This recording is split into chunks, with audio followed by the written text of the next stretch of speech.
call to order the Board of Supervisors, and good morning, everyone. It's so great to see you all. May I have a roll call, please? Sure. Supervisor Giomi? Here. Supervisor White? Here. Supervisor Jones? Supervisor Schutte? Here. Mayor Bagwell? Here. Quorum is present. Thank you. We'll now go to item 3 on the agenda, which is our invocation, is the Hilltop Community Church. Don Bowman, would you please lead us this morning? Almighty God, we thank you for this day and for each who serve here through their elected offices. We ask first for wisdom and strength for the mayor and each supervisor as they face a multitude of decisions. Help them to deliberate freely and come to a oneness of mind on each matter that needs to be decided today. We are so grateful and humbled to live in a country with such a rich heritage of freedom. As Memorial Day approaches, we pause to thank you for those brave men and women who gave the ultimate sacrifice to defend the freedoms we enjoy today. May you continue to comfort the families of the fallen and help us all to remember and honor their sacrifice. We ask for your direction on this meeting in the name of him whose sacrifice sets us free, the Lord Jesus. Amen. Thank you so much. Miss Bruchetta, would you lead us in the pledge? I pledge allegiance to the flag of the United States of America and to the republic for which it stands, one nation, under God, indivisible, with liberty and justice for all. Thank you. Okay, we're on agenda item 5, which is our public comment. And just for the record, in case anyone's listening, we did receive public comment that has been placed on the record from Shelley Aldine and Robin Orloff. We're also opening public hearings on 15B, 25B, 25E, 25I, if anyone has any public comment to make on any of those issues. And no, so then I'll take just general public comment. Would you like to do some? Thank you, Lindsay.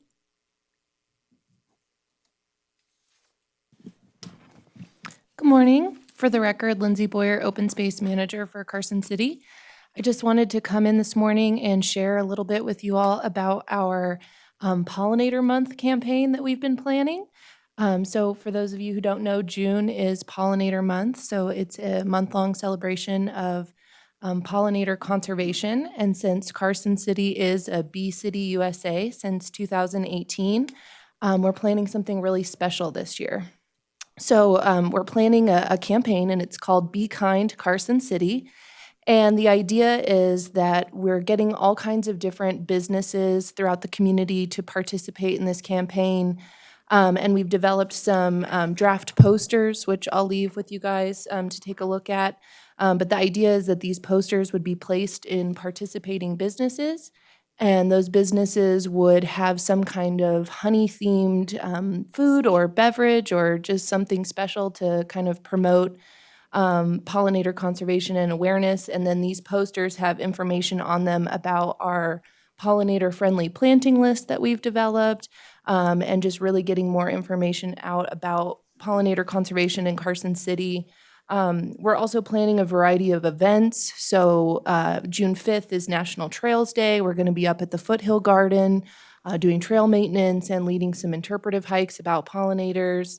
And we have some tentative events that we're planning with the library, and we're even working on a pollinator pedal parade, which is going to take place at the end of the month, just kind of a fun bike ride to just really wrap up the month. So we're very excited about this campaign. We've never done something like this before. I think the folks over at the Xerces Society, which is the one that kind of manages the whole Bee City program, I think they're going to be really excited.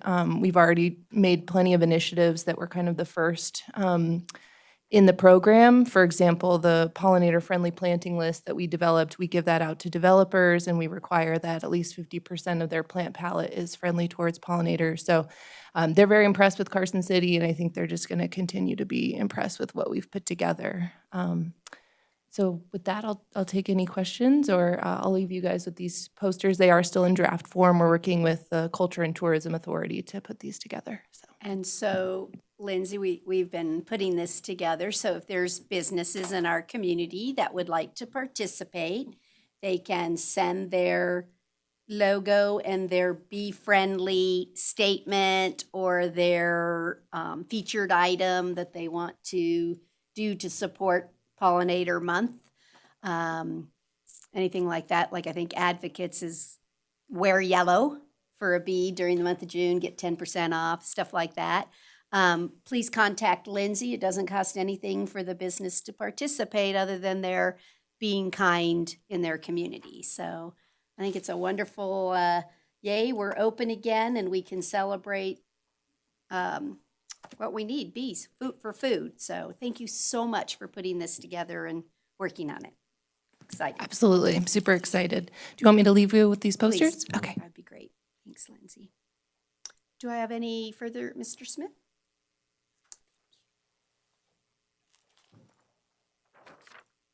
Good morning.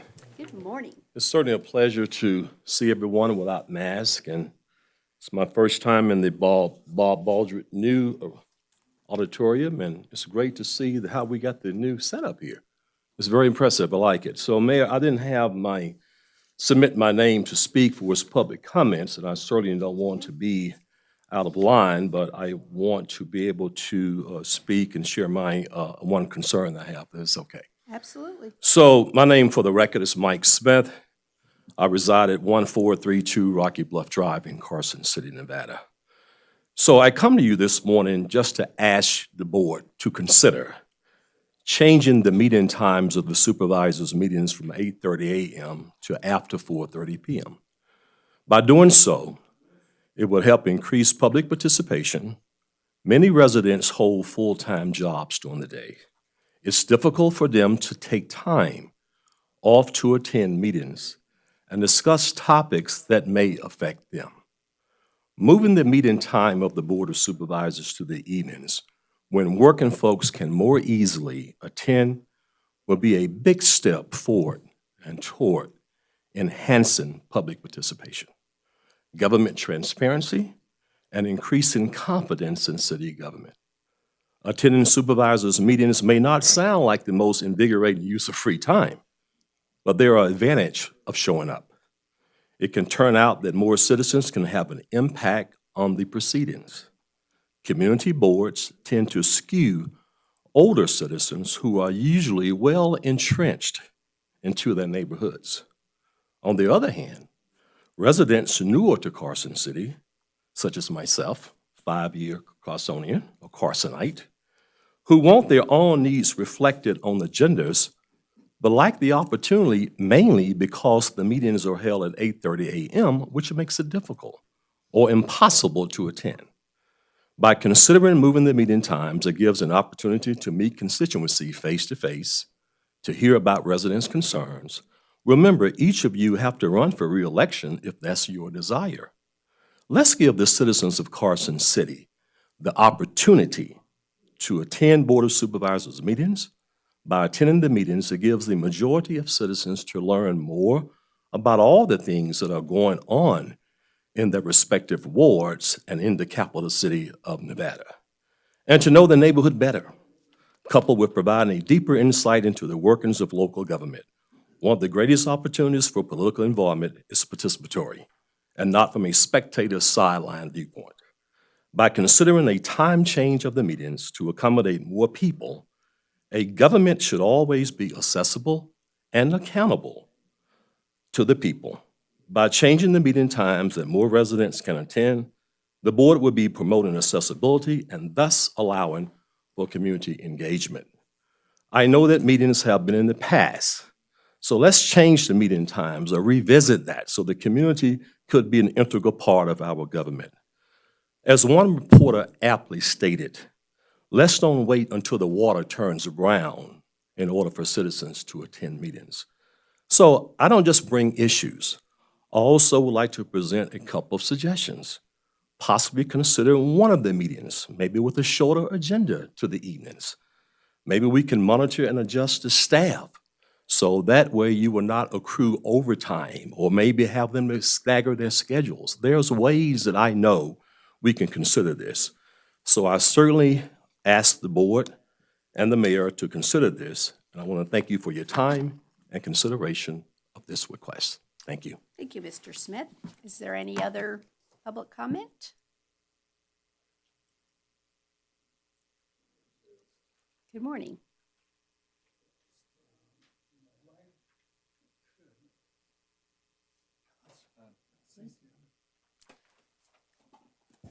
Do you have enough to be able to have it some on the back table for public comment? No. Let's, We need to provide some for the public. let me do this. Let me do it this way. Would you put that on the back table? And then we'll duplicate. Thank you. Sorry, if you have exhibits for public comment, we have to allow those for the general public. And so, that's okay. That's okay. It's brand new to many of us, and we're so happy to get back to having public comment in person. So it's no problem. We'll take care of it. We'll accommodate. So thank you. And please state your name for the record. My name is Ron Moe, and this concerns Prison Hill, the OHV area. And I'll just say right now, the things I'm trying to say now, I've tried to say before the Open Space Advisory Committee. And anyway, I'll just leave it at that. Anyway, there's been a lot of problems with the OHV area, and here it got, with the city's got grants with the National OHV Conservation Council, and a lot of promises were made or said what they were going to do. I'll call it NOVAC. People call it NOVAC with the open space. National Off-Highway Vehicles. I think that's it. And the Conservation Council. Anyway, the idea provide better experiences for OHV riders. A lot of this helped by preventing trespassing of the OHVers into private and other public areas. There have been a few things good. But also, one of the purposes were to enhance the integrity of the area and protect unique natural and cultural resources. That's where the problem is. And there's been a master plan to create sustainable trails and protecting natural resources of the area. Anyway, the NOVAC promoted this area. Reno had a yearly council with users. Mark Hildesheim, the director over this project, brought in people from their convention and also promoted with groups showing the area. So with the promotions, it has been brought in a lot of OHVers. So there's so much more use. There's signs and kiosks, but the signs really don't do much. They're supposed to show designated trails, and on the kiosk, there's a map like you have, and there's an Avenza thing which you can put on, say, your phone to try and find out where the trails are you're supposed to ride. Anyway, the OHVers seem to like freedom, and they've created their own trails. And along with this whole promotion and concept, the idea to better the area, there's been a lot of problems, and they've talked about these problems. in the master plan, and some of these are called fall lines and creates erosion. The riders will go in and out of these drainages and creating more loss of vegetation, more erosion. Anyway, with all this, all this promotion started in 2018. There's really been little to no restrictions. And they're going everywhere. The erosion is intense. Right next to the entrance area, the erosion, the sediment has piled up so much, it's blocked the culvert going under Eagle Lane Road. And it floods when we get rains over the road and causes damage. Anyway, the interim map, it shows dotted lines, black and white, for rock crawling routes. These routes were hardly touched prior to the promotions and the interim map.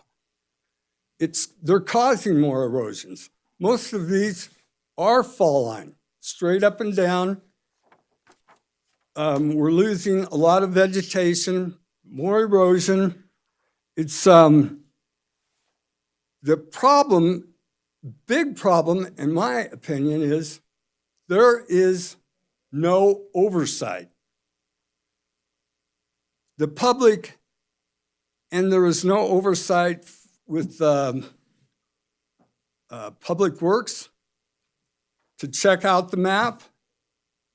The people, we didn't have comments, and it's gross, and it's continuing. There needs, the whole reason for this, me being up here, is we need some oversight over what's happening there. It's a mess. And that south end of Prison Hill has the most beautiful, majestic views from anywhere in Carson City.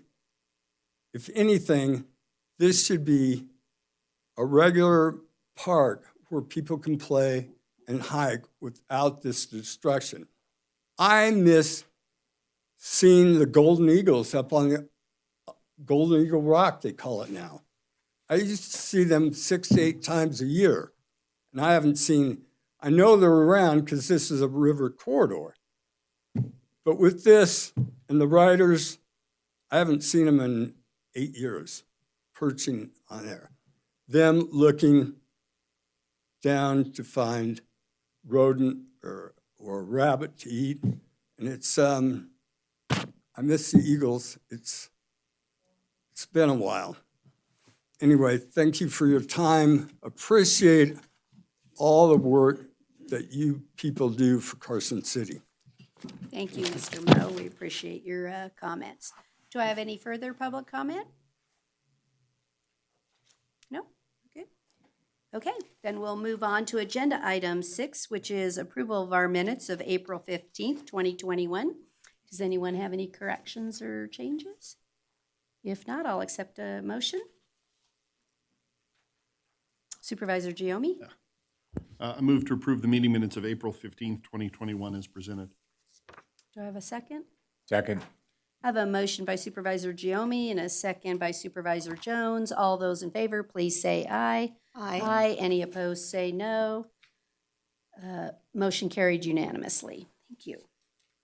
Okay, we are ready to move to our consent agenda. Does any member have, Ms. Paulson?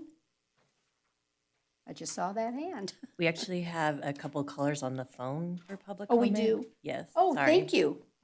I'll be more than happy if you want to have the first caller, please. Caller, when you hear when you hear the 2 beeps, it will be your turn for public comment. Please state your name for the record.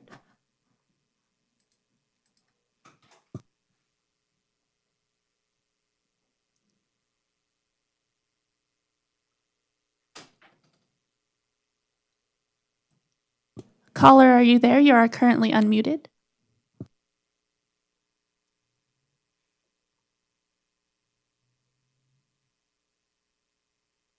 They might just be listening, and it's okay. We want to make sure we give everyone an opportunity.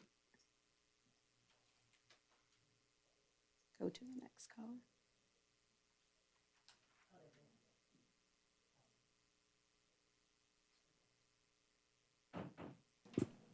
We do have another caller on the line. Caller, when you hear the two beeps, it will be your turn for public comment. Please state your name for the record. Hi there, this is Robin Orloff. I'm a citizen of Carson City. I did send in, excuse my lengthy. It will be your turn for public comment. Hello. We can hear Hello. you, Robin, and I already, on the public record, acknowledged your public comment. Yes, we did receive it, and I think everyone read it. Okay, can you hear me now? Yes?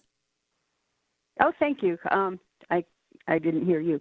I just wanted to thank you for accepting my comment. I realize it's quite lengthy, so maybe you all can read it at your convenience. It's not anything you're going to be discussing today, but perhaps in the future. It could be an agenda item. I wanted to support everything that Ron Moe said, and the map he brought, just to explain. That map goes, you can see the trails go into every corner of Prison Hill. This map was not approved. It was not shown to the Open Space Advisory Committee or the Board of Supervisors. We thought it was highly unusual that a map to that extent would not be seen and approved before it was published and put out. And the designated trails, as he said, all the verbiage says to use designated trails. It says that on the map you see, but there are no on-the-ground signs in the heart of that area, so people don't find the trails. They can't find the trails. They're not using the virtual map because it's pretty difficult to use, just to kind of elaborate on that. And also, in terms of what he was saying about no oversight, there hasn't been any work by Carson City or Novak since the fall of 2019 when they left the premises and haven't been back. I do thank Greg Bergren for replacing the signs. Whenever we report signs down, he's out there putting them back up again, so that does show a presence. But other than that, there have been no trail signs or directional signs. And just my last comment was the first feature that Novak left, and Ron's correct, the National OHV Conservation Council, conservation. They promised that they would build sustainable curvilineal trails with no fall lines and no cross country in response to what an OSAC member had asked them. But the first feature they left in the fall of 2019 was a new open area which allows, encourages, and invites cross-country riding. I sent pictures of the islands of vegetation in that area and the historic area that are allowed now to be driven over, under, through the water features of the washes. So, and when we asked, why did you give us another open area you have off the trailer, which is absolutely huge. That's the blue lined area next to the staging area that you will see. It's a very large open riding area. And Novak said, well, it's because the riders want and need cross country. They need rocks to climb, and that's what they're going to have. And we questioned that. Well, that's not sustainable. That's not a sustainable feature. Why not put in a model sustainable trail as we were promised? So that's when our uproar started, and that was back in fall of 2019, and we haven't been able to make any headway on that. So we would appreciate, I don't think many of you folks have been out there in the heart of the area. We'd appreciate it if you could go take a look. We're happy to give you a tour from our perspective. And like Ron said, we appreciate all you do and everything that you and Department of Health and Human Services did and our medical people during the COVID crisis. We know you've been very busy and are very grateful for all you've done for our city and hope you can take a look at this. Thank you for your time. Thank you, Ms. Orloff. Do we have any further public comment? We have no further callers at this time. Okay. Thank you so much. We're going to move on to our consent agenda. Do any members of the public or the board want an item pulled from consent? Then I'll accept a motion. Supervisor Giomi? I move to approve the consent agenda consisting of items 7A, 8A, 9A, B, and C, and 10A. I second. By Supervisor Giomi and a second by Supervisor Shute. All those in favor, please say aye. Aye. Any opposed, say no. Motion carried unanimously. Thank you. We don't have any items pulled, so we are now on item 12A, which is the discussion and action on any directives and staff functions due to the emergency. Ms. Aker, are you going to please give us an update?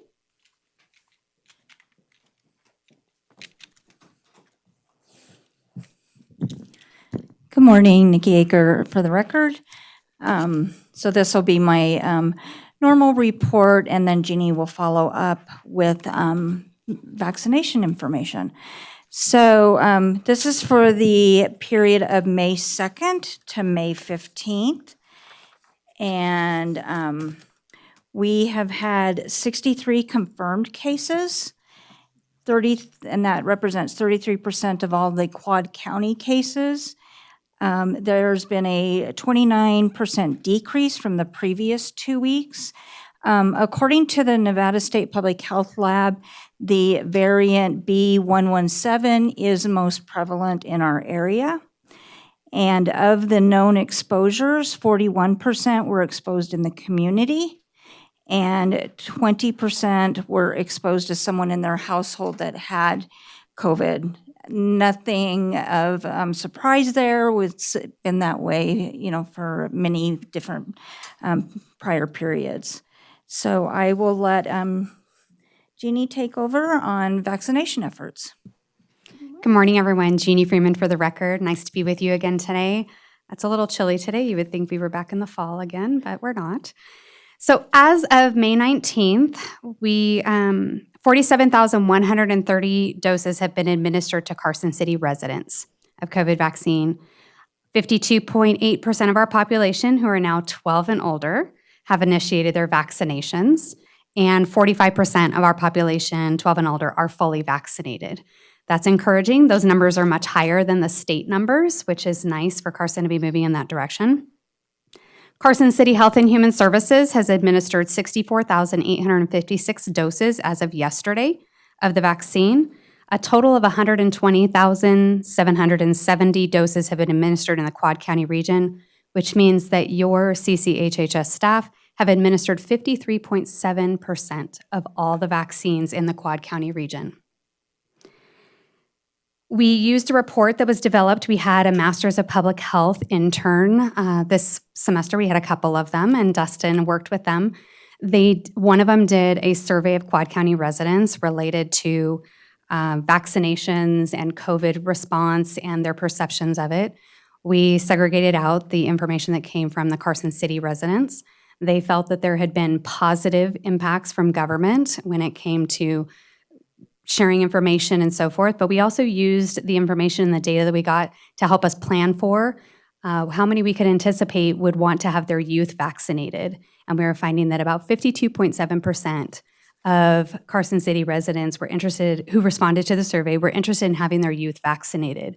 So that does help us plan as we continue to move forward, and that has allowed us to also make sure that the events that we're offering, which we started last week once they were approved to be 12 and older, to be doing them in the afternoons so that we can make sure that parents can be there and we can have youth vaccinated. We're offering lots of those different events. We haven't had vaccination events fill in a while, and they are filling quickly. And so they're filling with both appointments and walk-ins. We accept both. The walk-in appointments definitely go very quickly, but we are still encouraging people to make those appointments. And if they're having any challenges, to still contact the hotline and we'll get them connected. And there's other resources for them to have vaccinations as well. As I mentioned, we are hosting several of those events, and those walk-ins are available. We're also working with the Carson City Sheriff's Office to go in and vaccinate the inmates that are in the jail so that we don't have any kind of issues with a vulnerable population as they have that congregate environment. We are also preparing for flu vaccine. I know this seems weird that we might be doing that, but we are always doing that at this time of year. And we are watching very closely to the dynamics that are happening in the Southern Hemisphere as they are entering into their flu season. So we anticipate what that will look like, and we do plan to have events in the community where we can co-administer the COVID vaccine and the flu vaccine. We are paying attention to the social dynamics in our country about university systems in other states and in our own state that may be wanting to have the vaccine a requirement to return to campus. And so we're paying attention to a lot of different things that are happening around us so that we are ready to be able to support our residents wherever they may be going when it comes to those vaccination efforts. One other update that's not related to vaccine, but I think you all should be aware of, is that as of May 19th, volunteers across the region have donated over 2,180 hours of time to the to not just the vaccine effort, but testing and everything. That equates to over $60,800 worth of time that has been given to this region. And that is a powerful number. And I just want to publicly say thank you to all of our volunteers throughout this entire 16, 18, can we just forget how many months it has been? But thank you to all of the time that they have given. They have put themselves in the front lines, on the front lines with us and with other healthcare providers to make sure that they're able to provide testing and also vaccination efforts to our community. And we're just really incredibly grateful for them. And that is the end of my report for you. I am available for questions. So, Jeannie, do you think that the percentage of parents or youth indicating kind of correlates with the parents that took the vaccine? So if they took a vaccine, their children are going to take the vaccine? Because that number sounds pretty close to what we have in the adult population. I don't have data to support that, but I would think anecdotally that would be true. We have seen that some parents are getting vaccinated with their children.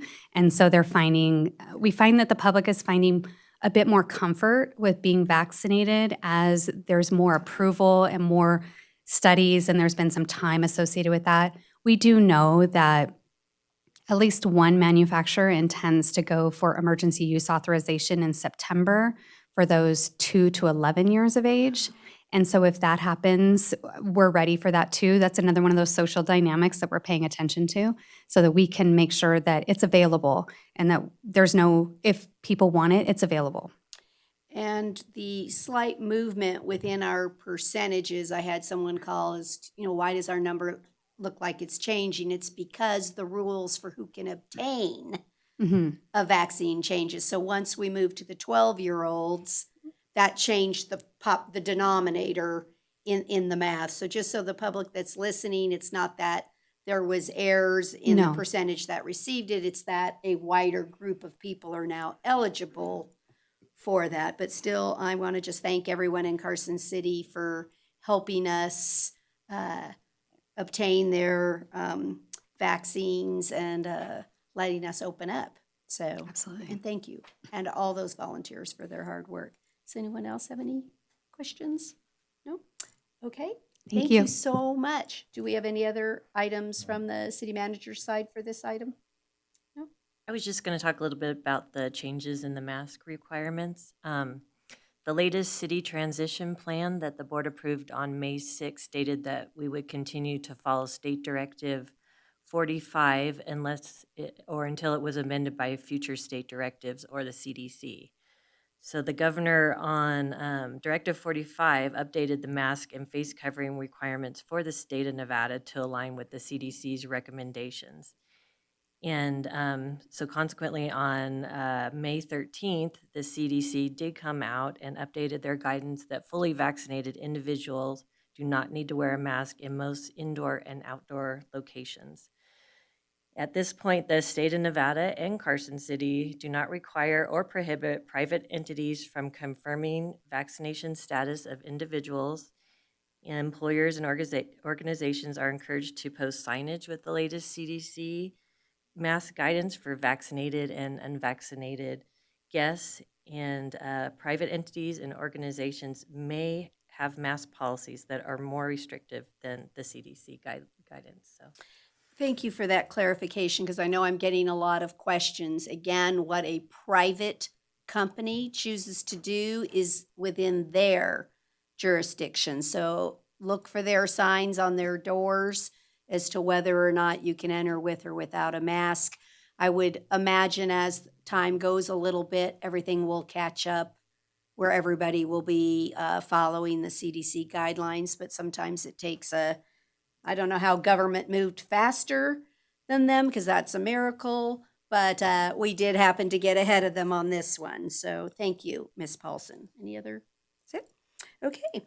Then we're going to move on to agenda item 12B. Ms. Aker, will you take us through this grant? Yes, thank you. For the record, Nikki Aker, Director of Carson City Health and Human Services. And this is another one of the grants that the local health authorities in Nevada received based on that we have been granted this type of grant in the past and continue to receive some grants that are very similar to this. So this particular grant goes until July 2023. And it may seem to everyone that COVID is over. COVID is not over. Just because some of the mask requirements have changed does not mean that COVID has died. This funding will help if we do have a surge in cases and need to put back into place those investigations and contact tracing, or our testing and expand our vaccinations even more. We are still doing vaccinations, as you heard from Jeannie, and we are anticipating that there is going to be a booster for this, so we will, this will help with some of that, and then some other grants that I have already brought forward will assist with that also. This grant will also help us hire a health disparities epidemiologist, and that is looking at does the data represent our population as far as who has gotten vaccinated? And if we find that there are certain populations that have not gotten vaccinated, then we will put forth efforts to do that. That may mean, that we are providing vaccination events at different locations than what we're doing now. We do go out to the community. You've heard me say that we take our show on the road. We just may need to take our show on the road a little bit deeper into the community based on what we find. And through this whole pandemic, you've heard even from the national level, it's looking at the equity, health equity, and that's what this health disparities person can help us with. It's also, this position will also help us look at the data. You talked about, is there an opportunity to find that correlation? Are the kids that are being vaccinated correlating to the parents that are being vaccinated? We also are looking at another epidemiologist position that will assist with the data analysis, which goes further into what I just spoke about, and after-action reports. Our after-action reports are very important after we have a public health emergency. We're going to have a lot to put together, and that's where we find our lessons learned. So we've still got a lot of work to do. The work just changes. We are also looking at an IT systems analysis. That will be in-house, that will be our liaison with the IT department, that can speak the IT language and understand the IT components. The IT department has been very good with working with us and talking to our level of IT understanding, but this person we're hoping will help us there. Also, that person will be creating infographics to get information out to our targeted population. I'm hoping this person will help us with our website. So again, we've got a lot of big plans moving forward. Within this grant, you've noticed that we're looking at buying a vehicle. And that's been approved by the CDC at this point. Still checking more into it, but they have seen this grant and have approved it. And that is, again, to get out into those remote areas. We need a vehicle that's large enough that can hold all of our totes with all of our supplies and our coolers for our vaccinations. So that's within this grant also. So with that, I'm happy to take any questions about this grant. Does anyone have any questions? I just have a comment. Supervisor Schutte? You know, I just really appreciate all that you and your team does. As you're presenting, you know, we as a community, we require, we expect, we hope for, we need services, and yet there really is a cost. And it's important that we within the community understand how these services are funded and that there really is limited money. And the way you and your team go after grants, it's phenomenal. And having, you know, spoken with you and Mary Jane last week about some of the services and some of the requirements, you wear many hats and just know that you wear them well. Thank you. And you're appreciated. Thank you for that. When I look, just to put to the public that this grant is not only COVID, because it says, and other conditions of public health significance. So I think it's important, again, that they recognize that maybe practices or things that came out, you are also going to learn how to provide other services that you do at the health department. Mm-hmm. And so I really look forward to seeing what comes out over the next 2 years for your service models and what, like you said, maybe a lot of things change, and I'm interested in you keeping us updated on your mobile vehicle. Did it get the intended impact? You know, was it able to go into the neighborhoods of areas that you thought people would not take any vaccination, not just a COVID vaccine? Mm-hmm. And was it able to accomplish the goal, or is it still a barrier and we need a different communication tool? So thank you, all of you, very much. Anybody else? I don't see anything else on that. Thank you. Thank you. Okay. Then we're gonna, where did she go? Ms. Bruchetta, item 13A, for discussion and action regarding our health and vision insurance contracts. She helped us with the pledge. Okay. If you'll state your names for the record, I appreciate that. Good morning, everybody. I'm Kevin Monahan with LP Insurance Services. I'm Jackie Casanelli with the HR department. Okay. So we are here to present the fiscal year 2022 health insurance and vision insurance renewal information. Melanie was going to be here, but she had to go meet with a recruit who just landed, I think, or just got to town. So starting with the medical, the negotiated renewal action for Hometown Health is actually a decrease this year, a negative 3% decrease on the medical insurance. Pretty happy about that. That was based on an 82% loss ratio. The vision insurance, we weren't as fortunate in the negotiations with the existing vision carrier, so we had to look elsewhere, and we're able to secure a rate pass, a 0% increase on the vision this year. So those are the two actions of note. I think what's also being proposed here in the agenda item is the health savings account contributions. for those to remain in place using the same formula that was in place last year to maintain the funding to the active employee health savings accounts.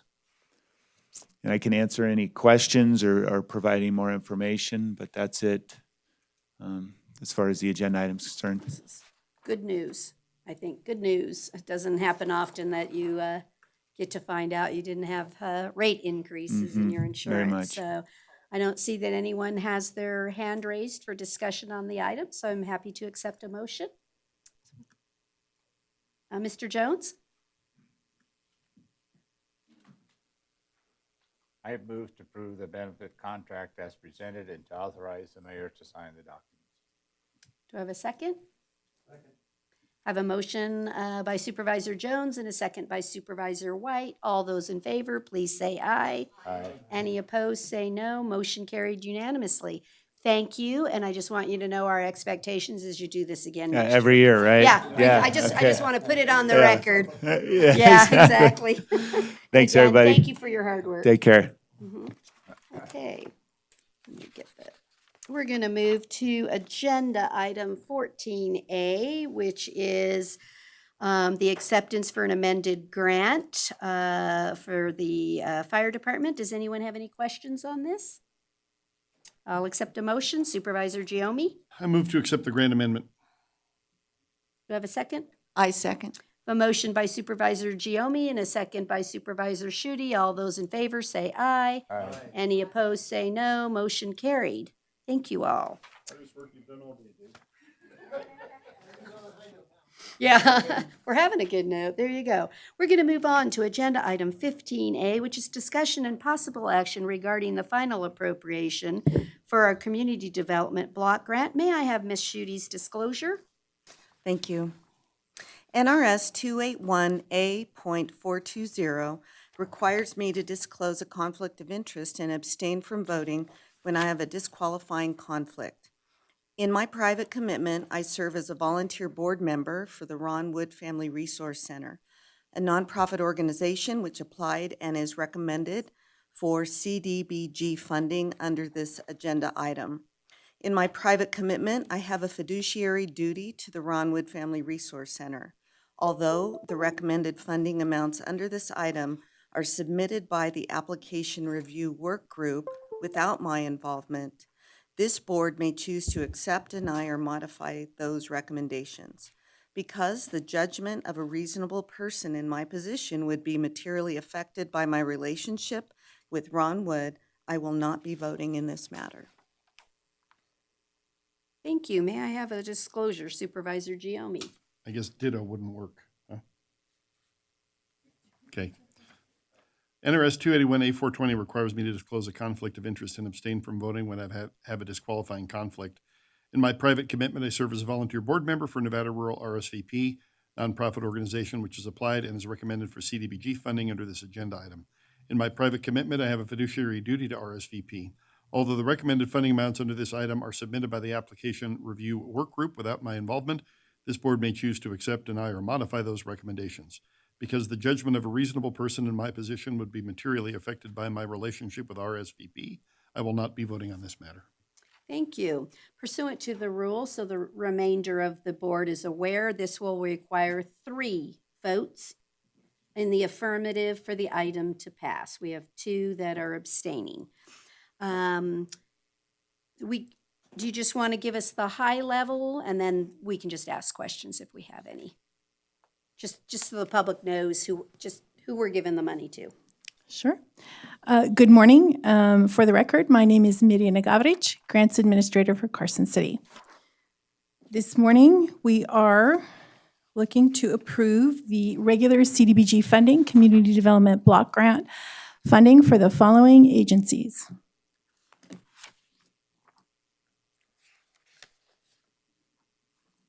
Okay. 2 of the program applications were for basically public service programs. The first was Ron Wood Family Resource Center, and their program that they are looking to serve is the Chronic Absentee Program, and they are requesting $30,000, and the recommendation is $30,000. The next public service program is the RSVP program, Veteran Services and Support Program, and their request is $40,000, and the recommendation from the application review work group is $10,000. The next set of applications are for the facility and improvements, and the following applications have been received and reviewed. The Public Works Colorado Street ADA Compliance Phase 2 project, a request of $131,637, and the recommendation is for the $131,637. The next project is the Fish Emergency Referral Service Program, and the request was for $300,000, and the recommendation is for $254,544. The next program is the Long Ranch Pedestrian Ramps Phase 2 project. The request was for $185,000, and the recommendation is for $101,672.45. Thank you so much. Does any member of the board have a question on any of these grants? Okay, I'll accept a motion. Supervisor Jones? I move to approve the CDBG funding for the fiscal year 2022 as recommended. I have a motion by Supervisor Jones, a second by Supervisor White. All those in favor say aye. Aye. With 2 abstentions from Supervisor Schutte and Supervisor Giomi, the motion carried 3-0-2. Thank you. Thank you for all your hard work, and please thank the work groups for giving that time for us.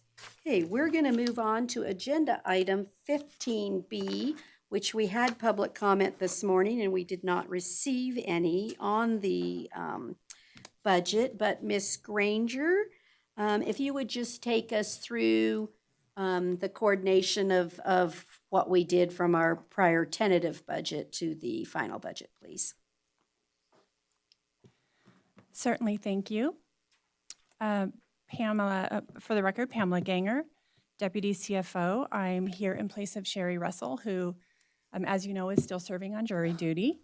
And this item obviously relates to the fiscal 22 budget.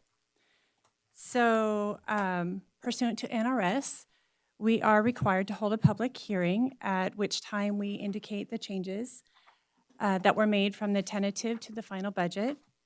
And we have incorporated all of the changes discussed at the April 15th tentative budget meeting and made a few other adjustments. In addition to that, just corrections and so forth that we found as we went through the budget process. Additionally, you had directed staff to provide you with an estimate of contract labor for parks maintenance. And in talking to the Parks and Rec director, we are still waiting on quotes and in order to determine what the total cost might be for that.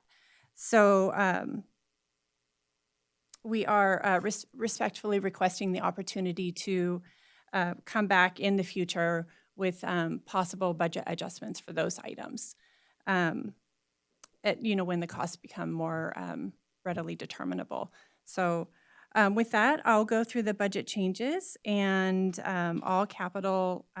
One thing I wanted to start off with is just saying that all capital and supplemental items, as I mentioned before, were already have been incorporated into the final budget, as you see here, and they're indicated as such in the columns titled Supplemental Requests and Capital on the worksheet that you see in front of you. So with the general fund, initially we budgeted $643,000 as directed by the state for Child Protective Services, but we were notified that the amount had increased to $730,000, so we had an increase there in our budget of $87,000. And we initially budgeted $1,384,000 as directed by the state for a public defender agreement contract, but we were notified that the amount decreased to $1,259,000. So that's a decrease of almost $125,000. These are state contracts that we're required to pay per NRS. So the budget was adjusted. So we're according paying more that. to one agency and less to the other. Exactly. But So we're there still was paying, a right. net decrease for that, for those items. Thank you. And then additionally, we added $623,000 in the CARES Act public safety salary savings that we realized in fiscal year 21, and we rolled that amount into our fund balance for fiscal 22 in order to provide us with additional funding for the requested capital spending of $753,000 for RTC that was requested by the sport on April 15th. So that's reflected in the general fund here. And we'll see it again in the RTC fund. And then on to the capital, moving down a little bit further here. For capital projects, see if I'm finding my right here. Apologize for scrolling through here. What you see here is we transferred all the approved capital requests from the board designated line to the appropriate accounts by function as approved at the board meeting on April 15th. And then in transit, moving down a little further here, here you see the $400,000 transfer adjustment for the city match, as discussed again at the April 15th board meeting, in order to provide for additional funding in the street maintenance fund, which we'll see down further below.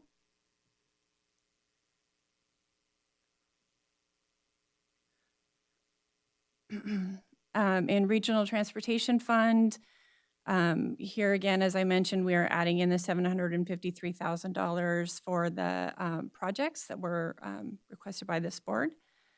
And additionally, we trued up the Safe Routes to School grant. We had included most of the revenues for that grant, but we needed some adjustment in there for expenses. So we had to make that adjustment here. And then in the malfunction street maintenance fund here, again, we're showing our supplemental requests and addition, the $400,000, but being basically reallocated from the transit fund to street maintenance fund. And in addition, we incorporated the net of $20,000 to continue the wildland dumpster delivery program as discussed. Originally requested $45,000, and then we had that $25,000 grant come in, so the net increase was $20,000 to the budget there for that. And then as discussed at several of the board meetings, we created the new fund for the South Carson Neighborhood Improvement District to provide for that funding and those expenses. Can I just ask a quick question? Under leases, and I guess we'll probably cover this under the NID, but that number for leases, $50,750. Is that the trued up number? Is that where we think we're going to come in, or is that still an estimate? Because we were like at 55 at one point, and I just didn't know where we were with that. Yeah, and I honestly will have to check with Sherry on that because I am not sure if that's final or not. So. Yeah, I can answer that. Dan Stuckey, Deputy Public Works Director for the record. Yeah, so the true number is actually going to be 50,000, and that's reflected in the NID items that we're going to bring forward later in the afternoon. 50, you said? 50,000. 50, yeah, 50. Yeah, Okay. 50. Perfect, thank you. Thanks, Dan.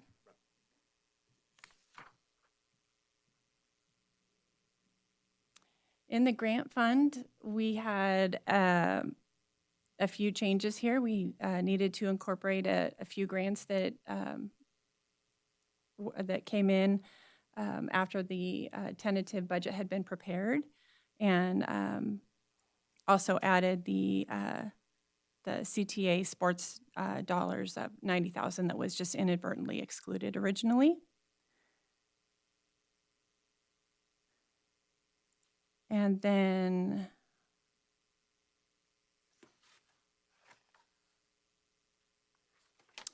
in the extraordinary maintenance fund, we had the changes here that are reflected from the supplemental requests. We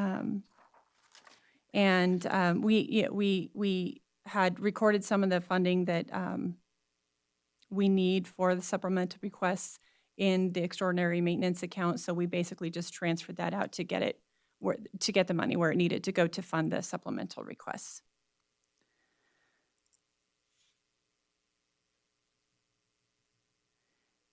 And then in the wastewater utility fund,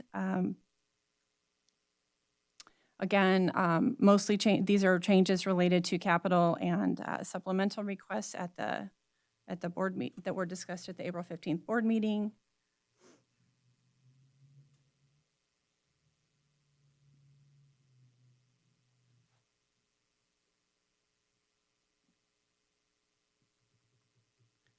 Same thing here with the water utility fund.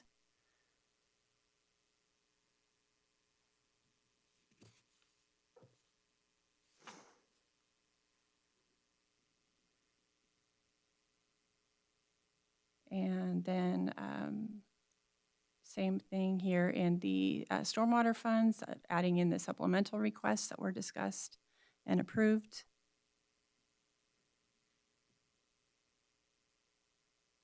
And then moving into the ambulance fund, we mistakenly had some salary savings that were reflected in the fiscal 22 budget that should not have been there. So we made that adjustment to remove it, which then increases the salaries for fiscal 22.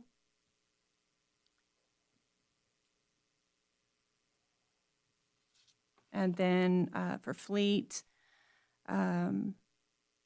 we had, again, the supplemental requests here that are included, which includes the warehouse coordinator recommended by our internal auditor for that position. And those are all the changes. Are there any questions? I don't see any questions.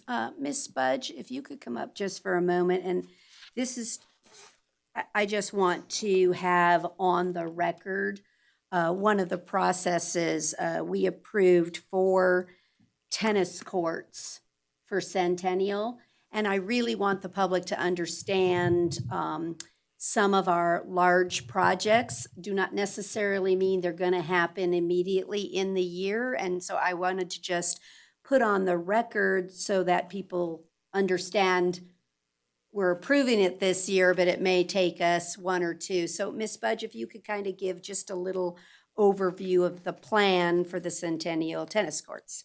Thank you, Madam Mayor. Jennifer Budge, Parks and Recreation Director. For the Centennial Park tennis courts, we recognize the need to completely remove and replace all 8 courts. Our intent with the CIP request this year, we requested $330,000, which would cover the cost for 4 courts. My intent was to leverage those funds with a Land and Water Conservation Fund grant, which requires a 1-to-1 match. Tennis courts are expressly listed as a potential project. We also had a potential Land and Water Conservation Fund grant intention for Governor's Field as well.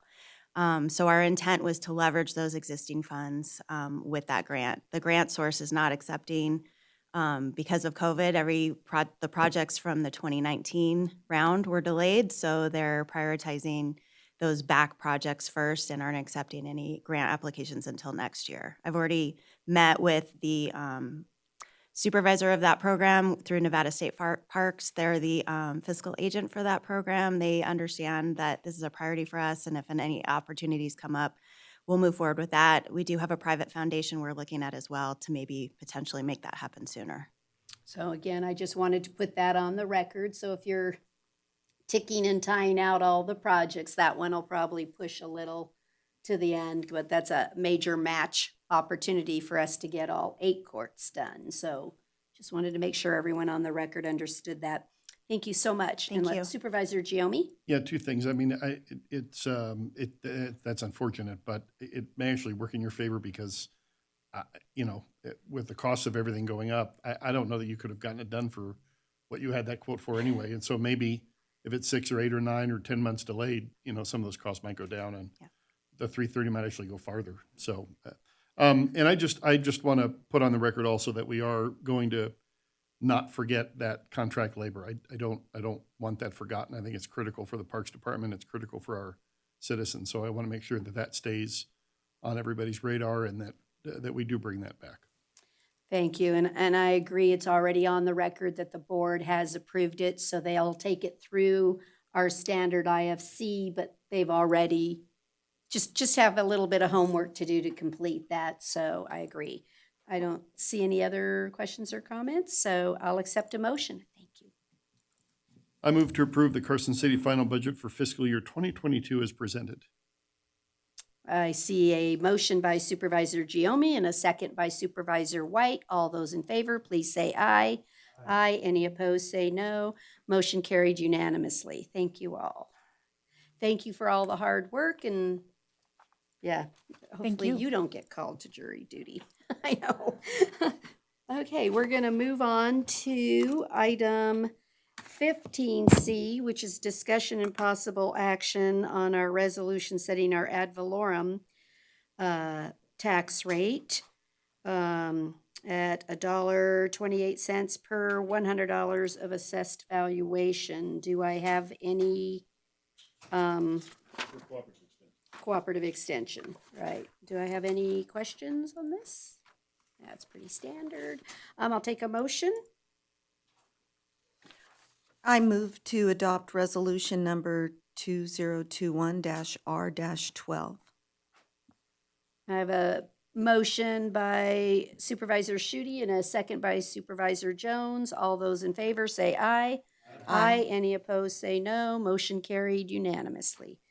Thank you. Thanks again, Pam.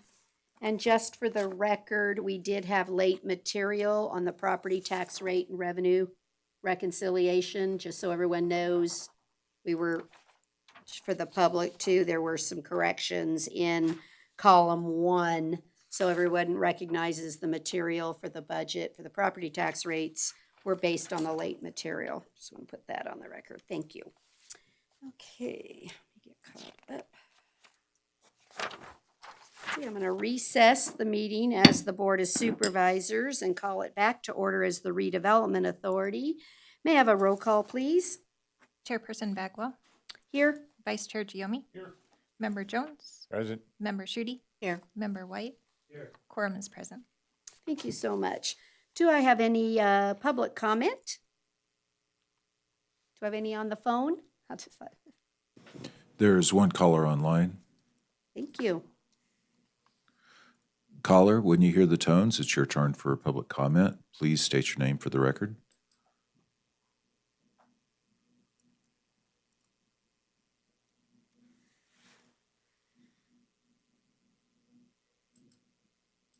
Can you hear me? Yes. Hi, my name is Nettie Stevens. I'm one of the regional representatives with Senator Rosen's office up here in the Northern Nevada office. I didn't have too much to contribute with regards to public comment today, but did want to take this time to introduce myself. And I'm listening in just learn more about the Redevelopment Authority and take notes and see how we can, with regards to Senator Rosen's work, how we can best support and uplift the work that you're doing.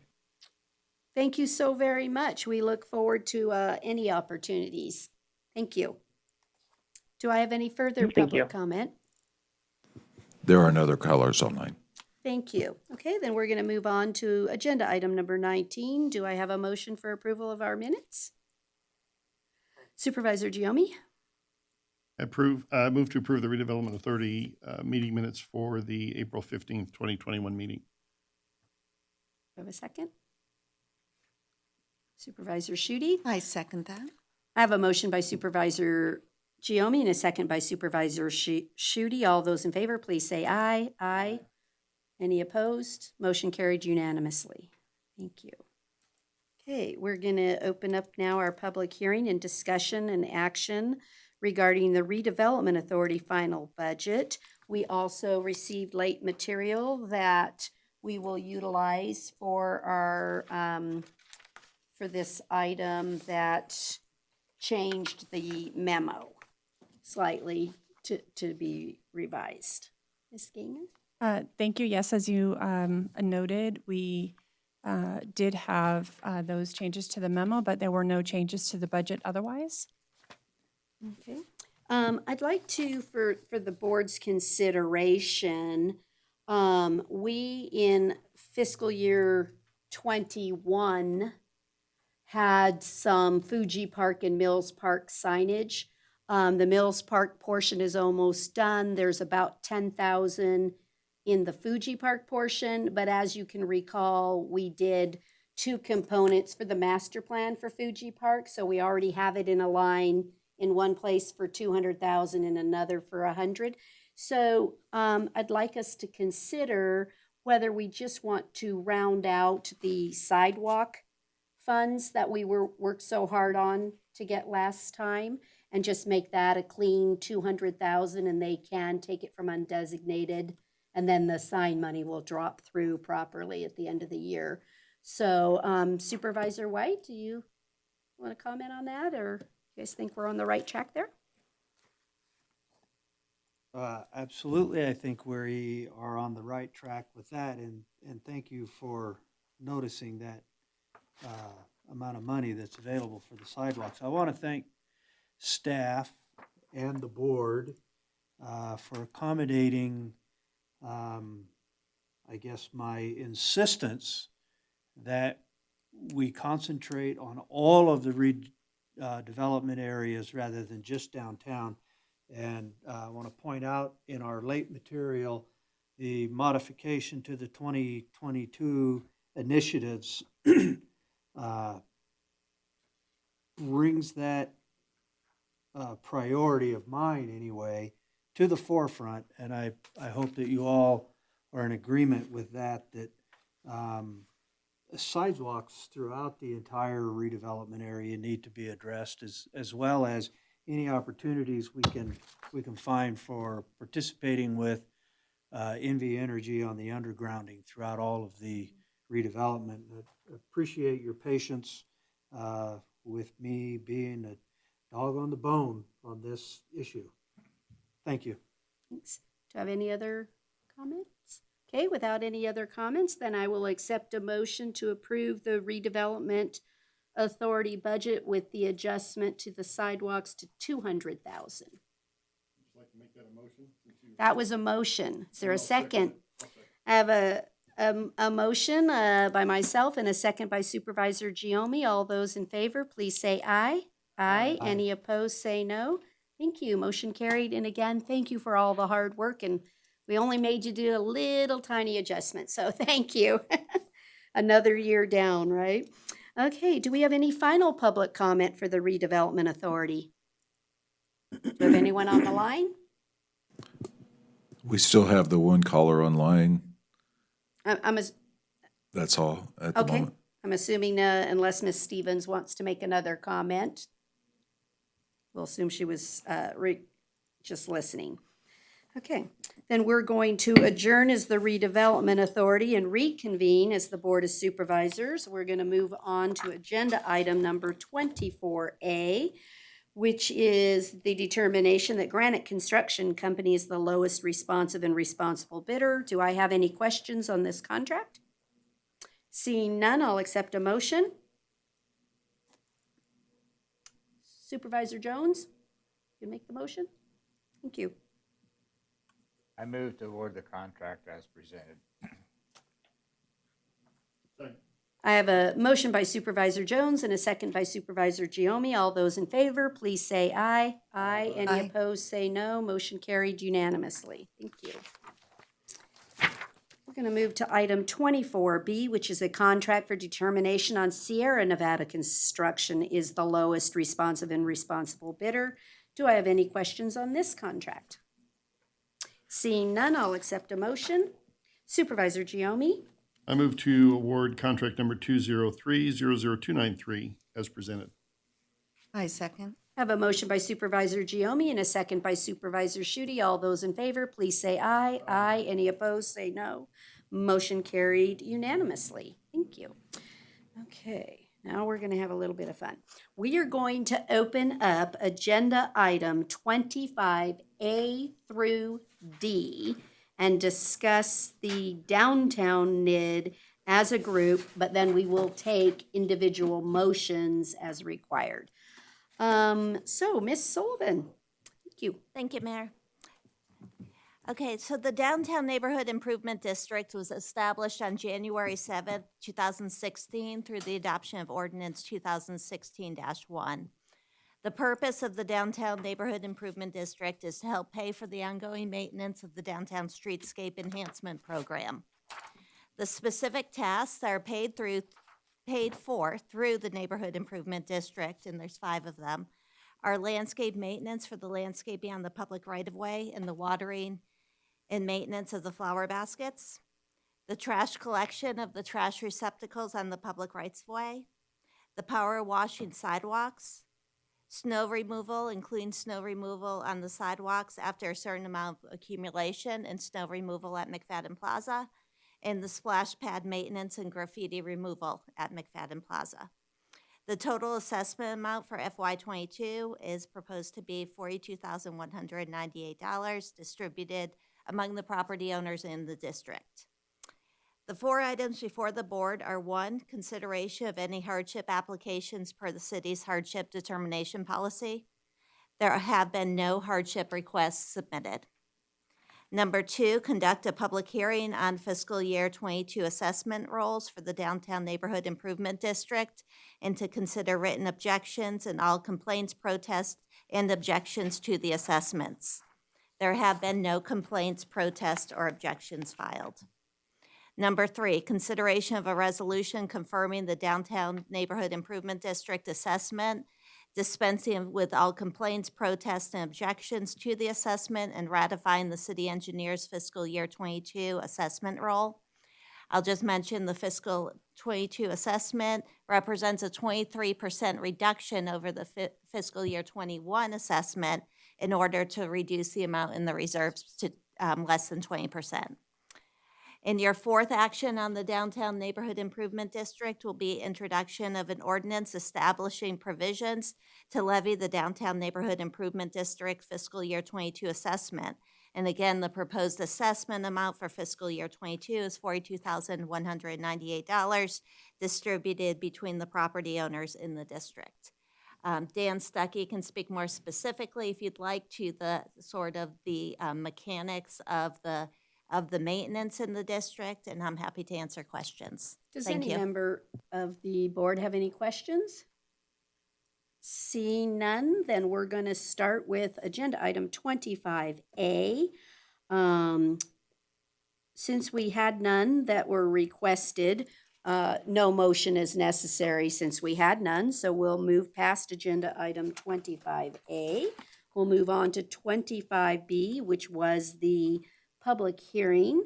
Again, nothing to dispense with, and we had no public comment this morning requesting in on that. So we'll move to 25C, and I will accept a motion for a resolution, number R13. I move to adopt resolution 2021-R-13. Do I have a second? I have a motion by Supervisor Shute, a second by Supervisor Jones to adopt resolution 2021 R13. All those in favor say aye. Aye. Any opposed say no. Motion carried unanimously. Thank you. Then we'll do agenda item 25D, which is actually the first reading. So that will be bill number 107. Do I have a motion? I move to introduce bill number 107. Second. I have a motion by Supervisor Shute and a second by Supervisor Giomi to introduce bill number 107. All those in favor, please say aye. Aye. Any opposed, say no. Motion carried unanimously. Thank you. We are now going to open up, this is a big slew of these ones, items 25E through 25K. We will go through this same process. Ms. Sullivan. Thank you, Mayor. The board is being asked to consider the establishment of the South Carson Neighborhood Improvement District and associated assessments. The purpose of the South Carson Neighborhood Improvement District is to help pay for ongoing maintenance of the South Carson Complete Streets project from 5th Street to Appian Way. The specific tasks being paid for through the Neighborhood Improvement District, and there are 6 of them. The landscape maintenance for the landscaping on the public rights-of-way, the trash collection of the trash receptacles on the public right-of-way, power washing sidewalks in high-traffic areas, snow removals on the multi-use path after a certain amount of accumulation, pavement maintenance on the multi-use path, and the mowing and maintenance of the city-owned greenbelt area near the roundabout. The total assessment amount in fiscal year 22 is proposed to be $69,620 to be distributed between the property owners in the district. The assessment includes the city paying approximately $22,000 into the South Carson Neighborhood Improvement District to cover maintenance items that has been the city's responsibility prior to the creation of the Neighborhood Improvement District, should it be created. And that would include weed control and maintenance of the greenbelt area. There are 7 actions before the board this morning. The first 3 are establishment of the district, and the last 4 are related to the assessment. Number 1, the board's being asked to conduct a public hearing regarding establishment of the district to consider complaints, protests, and objections. There have been no complaints, protests, or objections filed. Number 2, consideration of a resolution passing upon the merits of all complaints, protests, and objections to the establishment of the South Carson Neighborhood Improvement District. Again, no complaints, protests, or objections have been filed. Number 3, introduction of an ordinance to create the South Carson Neighborhood Improvement District for ongoing maintenance of the South Carson Street Complete Streets project. I'll just mention that the assessment structure is based on 2 factors, including the parcel frontage and the parcel area. Number 4, now we just talked about the creation of the Neighborhood Improvement District. Well, now the next 4 items will be related to the assessment. Number 4 is the consideration of hardship determinations. There have been no hardship requests submitted. Number 5, the board's being asked to conduct a public hearing regarding the filing of the fiscal year 22 assessment roll to consider written objections concerning the area to be assessed and consider all complaints, protests, and objections to the assessment. There have been no objections, complaints, or protests received. Number 6, a resolution confirming the South Carson Neighborhood Improvement District assessment, dispensing with complaints, protests, and objections to the assessment, and ratifying the city engineer's fiscal year 2022 assessment roll. Again, there have been no objections, complaints, or protests received. And lastly, the board's being asked to introduce an ordinance establishing provisions to levy the South Carson Neighborhood Improvement District fiscal year 2022 assessment. And again, the assessment amount is for fiscal year 2022 would be $69,620 distributed among the property owners.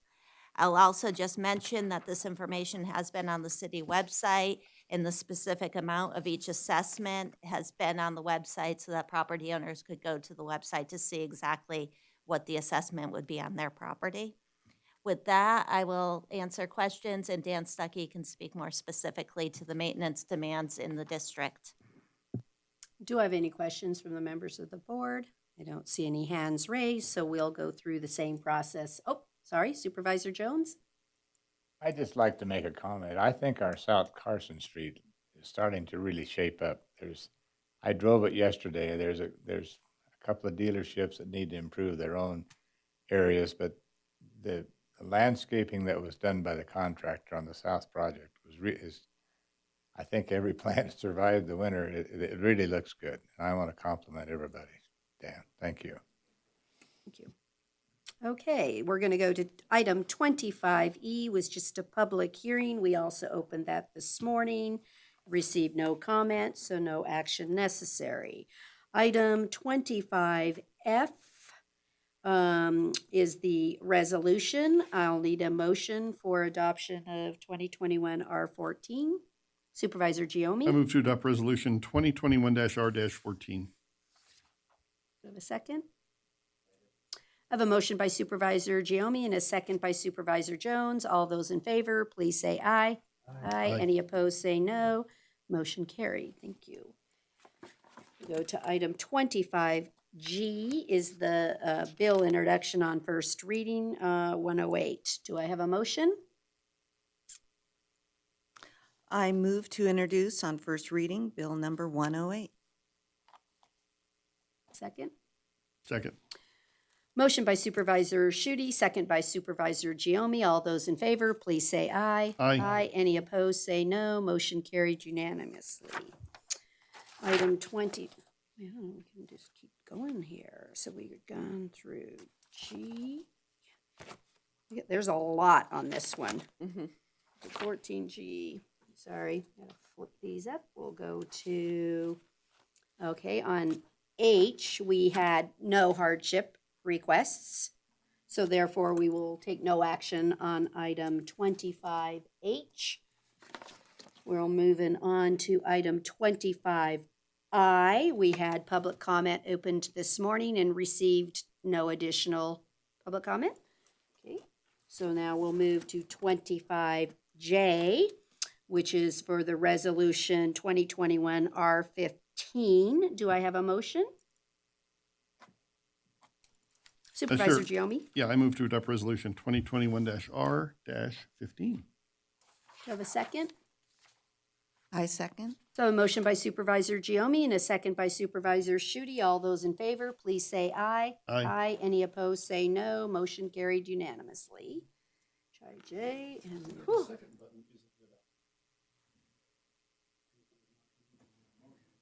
Because they're not using them, you have to use the motion to get the second. You have to have a motion first before the second can work. Go ahead. See, then the second lit up. Yep. Okay. Since I pressed it, why don't I go ahead and make a motion to introduce on first reading Bill number 109? You got it. Do I have a second? Motion by Supervisor Giomi, second by Supervisor Jones. All those in favor say aye. Aye. Any opposed, say no. Motion carried unanimously. Thank you. Okay. Whew. We got through the NIDS today. That is a lot of steps, but we did it. Thank you all for your hard work. Okay, we're going to move now to agenda item 25L. I don't think, is that the most we've ever had under one agenda set for the alphabet? Where we're trying to go for Z. We'll work harder next time. Okay, Miss Ferris, will you talk to us about the final subdivision map, please? Sure, Heather Ferris for the record. This is a request for a final subdivision map for the subdivision known as Emerson Cottages. The subdivision is located on Emerson Drive north of College Parkway and will result in 37 single-family lots. The Board of Supervisors approved the original tentative map at their February 20th, 2020 meeting and subsequently approved an amendment to the tentative map at their August 20th, 2020 meeting. Final subdivision maps must be reviewed and approved by the board. Your packet contains a memo which addresses compliance with the conditions of approval. Staff has found that the developer has met all of the conditions of approval and has posted securities for the required site improvements and is recommending approval of the final map. I'm available for questions. Does any members of the board have a question? Seeing none, let's try a motion in a second button, see if it works. I'll take a motion. Motion by Supervisor Giomi, please.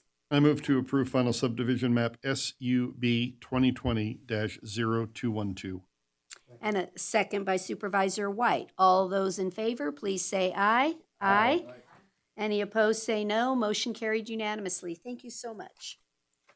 Okay, we are going to go to item 26A, which is where we discuss any legislative actions or policies that are necessary.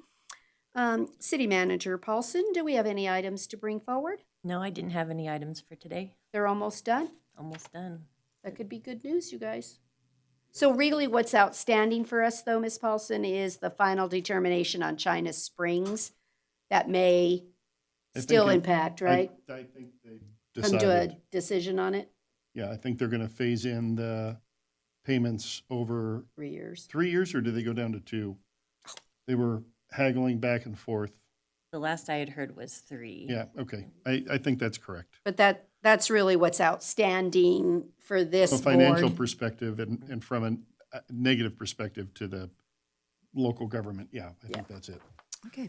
I just wanted to mention, if I could, the SB 98, which is the Carson Water Subconservancy bill that brings Story County officially into the Carson Water Subconservancy District, and that passed out of the Senate. It was Settlemeyer's bill, went to the Assembly, passed out of committee, and it's waiting a floor vote. So the Water Subconservancy District is hopeful that, I mean, there's been no opposition, but it's just, hopefully it's not one of those bills that end up getting caught up in the flurry and not passed. So anyway, I just want to throw that out about that bill. Okay. Supervisor Jones? Where is that bill on the marijuana lounges? Is that still in committee or? Coming out. Coming out. Pardon? Coming out. Coming out? I think the understanding is on that one, though, is we'll have authority, correct? That was the amendment and the agreement on that is the local government would, It'll be up to each local government, right? is that correct? Yes. Yeah, and we'll double check My that. recollection is either through zoning. Right. we Business could license. Business license. There is Right. a way for local government to approve, so we wouldn't just, because the original bill was, we just had to allow it. So it is an enabling bill. It would allow a county to allow them to happen. And that was one of those things that NACO helped. I'm sure League of Cities was the same, because League of Cities and NACO were both against the language the way it originally was. Supervisor White, you have a question? AB 270 as well, if you have an interest in promoting tourism here in Carson City. That's the Nevada State Prison and the Stewart Indian School bill. That got a fiscal impact note attached to it when there really is no fiscal note in reality, but it's hung up over in the finance, Ways and Means. So if you have an interest in pushing that through, give those folks a call and tell them, move it. I think we're gonna see some favorable movement on that piece of legislation. So I had some discussions yesterday, so I look forward to seeing that one come out, unless it gets just, like you said, on a time deadline crunch or something, but I think that one's going to be coming out. Honestly, it was a kind of a malfunction that there's a fiscal note state lands put on it. Right. So, okay, I don't see any other questions, so nothing else to report on that? Okay, thank you. Then we're gonna leave agenda item 27, that's a time specific at 11 a.m. We're gonna move on to agenda item 28, which is our non-action items. I want to let everyone on the board know that on May 28th at 4 p.m., we'll be putting the flags on the veterans' graves. We do about 1,700 of those every year. That's at 4 o'clock on May 28th. If you can't make that side of it, you can certainly come to take them off, because that has to happen too. On Monday at 4 p.m. will be the removal of the 1,700 and so signs. But I thought I'd just have a little fun with some history. I attended a meeting yesterday with a person that really worked very hard to restore our soldier that is there in the cemetery.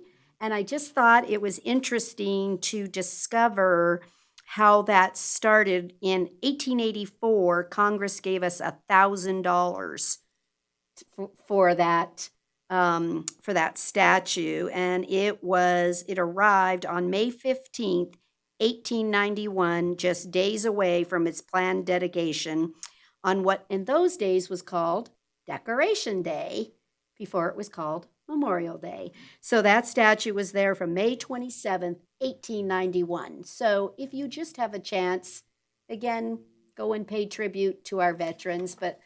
And I'm very proud this board in the 1980s ended up doing an $82,000 appropriation to restore it. So take a look and read it's really got a wonderful tribute on the statute. So I just thought I'd bring that up. Does anyone else have anything under item 28? Miss Hicks. Yes, thank you. For the record, Stephanie Hicks, Deputy City Manager. I wanted to bring the board up to date on the V&T Railway Commission and what we've been doing over the last several months. It's been busy and very productive. As you're aware, our operator had terminated her contract in March, so all of the members have been playing double duty roles to work on contracts, and we've been bringing them all up to date. Chairman David Peterson has been amazing with the amount of work and effort he's put in just to keep our agenda items and staff reports going. During this time, we also completed our strategic plan for the V&T Railway, which has all of our objectives and goals for the next 3 years. The Carson Canyon rail bikes are now operating, and there are tickets available online, so that is all functioning and operational. And just this last week, we approved a contract with Allison Bolton and Atypical Consulting. She and her team will be our administration and operations coordinator, so we're very excited to bring her on board for that. And then lastly, I just wanted to let you know, I had an opportunity to take a high rail tour with Gabe Williman, who does track maintenance, and Ken Dorr, who's the engineer for the railway. Chairman Peterson and I went out for the afternoon, and it was actually a very educational opportunity for us to take a look at the old Chinese wall and also the Overman embankment. So from a perspective of what we're actually working on, what we're maintaining, where the rail runs. I think it was an extremely beneficial opportunity, and they've opened that up. If anybody is interested in seeing exactly what they're doing out there, they're glad to take anyone out. So just let me know and we can arrange that for you. Thank you. Thank you, Ms. Hicks. Supervisor White? Thank you. Northern Nevada Development Agencies or Authority meeting yesterday was very interesting in that the airport reported that they are thankfully back to their old problems of parking congestion and airplane management. As soon as everybody found out the mask mandates would be more or less lifted, tourism has exploded. The contingency from Douglas County reported that every weekend, almost every day at Lake Tahoe looks like 4th of July. They are packed. I stopped by to talk to David yesterday. They don't have any official reports on our hotels, but we're pretty booked up too. So the tourists have returned. Yeah, I was shocked. A friend of mine tried to book the rooms for July 3rd, July 4th, $259 in Carson City for a room. I was like, wow. $270 in Lone Pine. Oh my gosh. It's unbelievable. Supervisor Giomi. So we had, I had both a CTA meeting and Supervisor Schutte and I had a Water Subconservancy meeting this week. CTA, we are moving closer to, they've selected an artist. They're doing a couple of murals, one inside the Visitors Bureau, which is there in the, I don't know the name of the building, Carson, Washington. I still call it Golden Spike. But I know, I'm me probably too. kind of dating myself if I say that. Anyway, so it's inside that building, but also on the outside of that building, on the Washington Street side, they've selected an artist, and have designed all of the letters. They're sort of doing, not sort of, they're doing a public art painting, sort of like the old time postcards with the letters Carson City, and in each letter there's a different representation of the city. And the Rotary Club here in Carson got a lot of the funds for that, and so the R is theirs, and they were just waiting on the artwork for them. But I think if you go to the CDA's website and go to the agenda for the last meeting, it'll be posted as late material. You can kind of get an idea of the concept. But they're hoping to have that up and painted sometime by July, and they're trying to do a ribbon cutting together. So it's pretty exciting. It's a neat public art function or display, I think.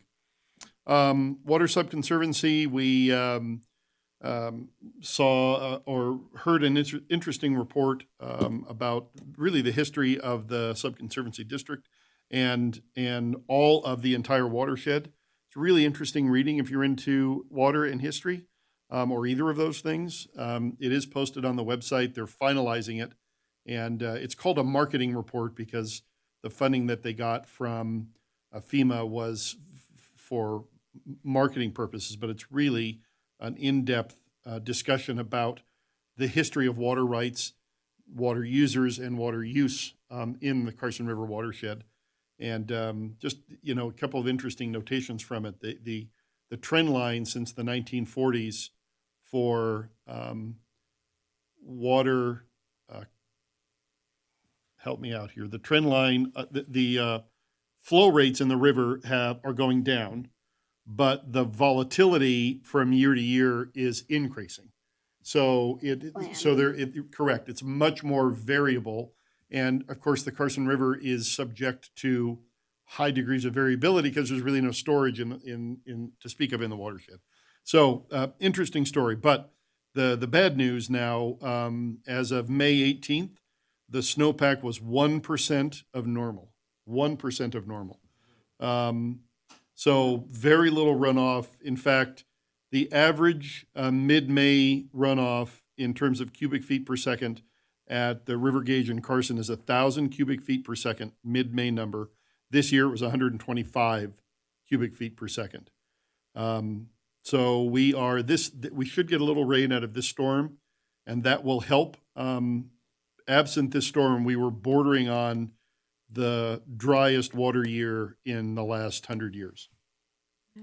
So sorry to be the bearer of bad news we relative to that, but we were doing good here today. that's it for me. Okay, Supervisor Schutte.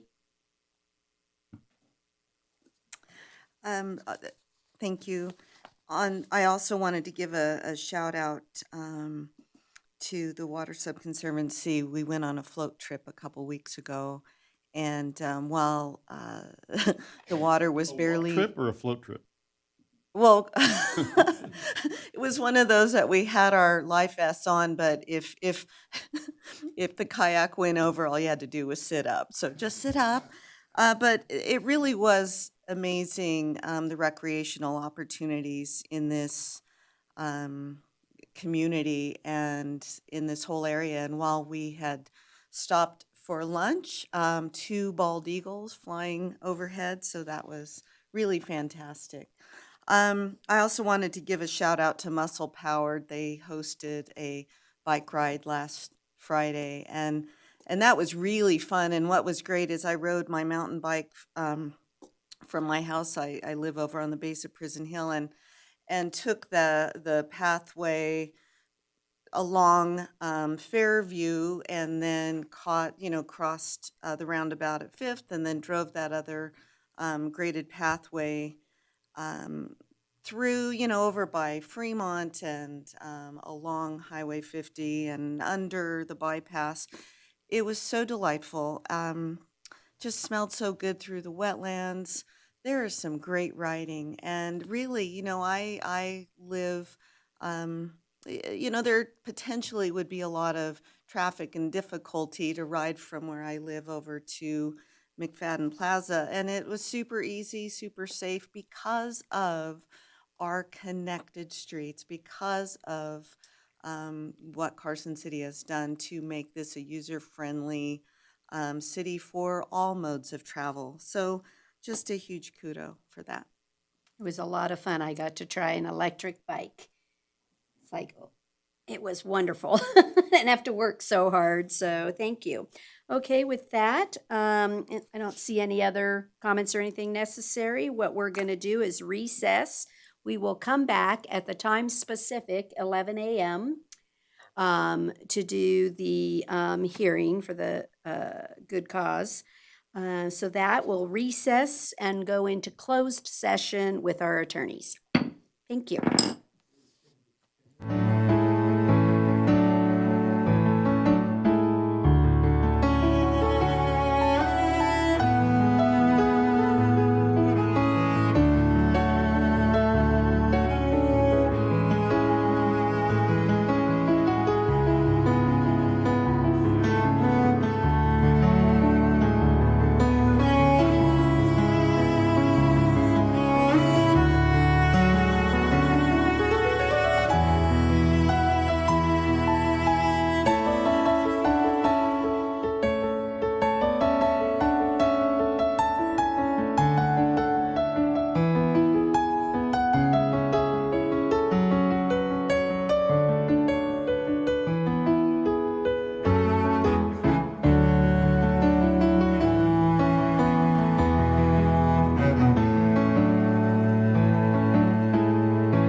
what costs exist to suspend, cancel, or revoke the business license issued to Five Star Motel, doing business as Royal Inn Motel. Ms. Sullivan, will you please take us through this item? Yes, just a quick overview and to remind the board how we got here today. On April 15, 2021, the Board of Supervisors directed staff to serve a notice of an order to appear and show cause as to why the business license should not be revoked for the Frontier Hotel. The order was hand-delivered on April 19, 2021. The board will recall that in April, we reviewed concerns from both the Sheriff's Office and the Health Department. On April 13th, a notice of code violation had been issued for the subject property, and the property was vacated at 7 p.m. on April 15th and has remained vacated. It is not allowed to be occupied, and it has not been occupied. I have included in the packet for the board, should you decide to revoke this business license, a draft order to revoke the business license. And as part of that draft order to revoke the business license, I've included conditions of approval, which are allowed per the Municipal Code 4.04.110, which allows for the conditional approval of a business license. And should the board choose to revoke the business license, I would ask that the order include provisions that the business license could only be approved upon correction of all items identified in the notice of violation, and that the preparation of a detailed plan acceptable to the Carson City Sheriff, demonstrating how the business would avoid the unlawful activities that had been occurring at the business would be addressed. And then the business license would only be issued should the applicant be able to meet those conditions. And that would be if you revoke it and then they correct everything and came back and wanted to start business again. I will mention that the sheriff is here along with Lieutenant Gonzalez, and Dustin Booth from our health department is here if the board does have questions about any observations from the sheriff's office or the health department. With that, I'm really here to assist in a procedural way, and this is an opportunity for the board to allow the business owner to explain why you should or should not revoke his business license. Thank you. Thank you very much. Mr. Handa, would you like to address the board? So since our last meeting, just like Hope mentions, all the rooms are vacant. We remove all the beds, furniture from each room is totally empty. We remove all the junk from the property, all the junk cars, everything's totally clean. We hired a general contractor, PLS Construction, they are with me, and RL Engineering to provide the design and propose construction work. We hired a certified Clark Pest Control to take care of any health issues, any bed bugs or mice issues we have. They will be starting from tomorrow, everything cleaning, sanitizing, fumigating, whatever they require. We hire a Capital Security to monitor nighttime, any daytime, nighttime, any unlawful activities at the property. So the Capital Security's monitoring coming in like a 7 p.m. to like a 3 a.m., making rounds there. They even park their car, they're walking around. We are working on complying with the city requirement with R1 requirements. We're working on providing standard SOP for the housekeepers, for rooms, cleaning and activities. We're working room by room to have a good clean floor, working electric, plumbing, and hot waters as per requirement. All the room will have a new paint. So we're actually going extra miles, make sure all those rooms, what a city required more than that, what we're doing to do it. Doing extra effort to make sure all the rooms have a new paint inside, and whole building will have a paint outside as well. We're working on the draining issues, sidewalk, and parking lot as well. We have a civil engineer from RL Engineering. They're doing survey and they're designing the sidewalk and the parking lot. Addition to that, so everyone, I just want to bring everybody's attention. You know, our hotel is the only low-cost hotel in the cities. There are people, like I mentioned last night, people live from 1 year all the way to some 15 years. This is their home. And most of them were senior citizen. They lived from long time. As like I put in a letter, they're getting very low benefits, $600 a month. What do you think what you can buy with the $600 a month? We only charge them like $500 a month. We give them $100, leave $100 for them, so they can spend on them. We also work hard with some non-profit organization doing some community work. All the senior citizens, we help them to get a meal on wheels. We hook with them. We provide them service, working with those guys. Although they deliver every day, they used to deliver everyday food for them. At least they can have one good, healthy meal a day. And those guys were really appreciating what we was doing for them. And I actually put all those people's name as well there, who were there, those peoples. Some of them are like 80-year-olds, you know, some 70, 80, 90, 85-year-old people. You know, my concern, you know, opening up gyms, we moved them, everybody, most of them we made a homeless. You know, putting in shelters, temporary, those people's, we're getting call every day. They said, we are homeless. When are you guys open? I said, you know, we're working with the city. We're not open. We don't know yet. We're just telling them frank. We don't know yet. But those people are calling us. They said, we lived here, you know, most of their lives, 10, 15 years, and they are homeless right now. Some of them I even see, like any couple of people I know, sometimes I used to call them grandma, you know, they're happy, you know, talk to them and they feel good. Sometimes some people I call mama, you know, and in my language, we even joke them, we call papu, mean, you know, like a grandfather, you know. So we talk to them. And those people, I see them walking on the North Carson Street. Sometimes they have their bags dragging with them. Sometimes I see them, they're laying in the front of the fish.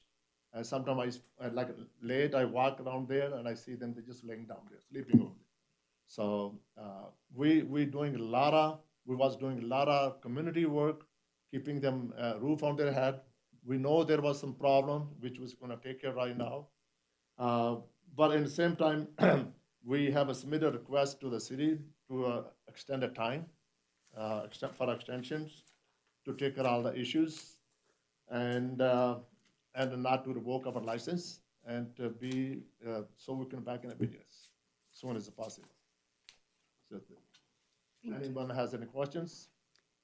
Does any member have a question? Supervisor Jones?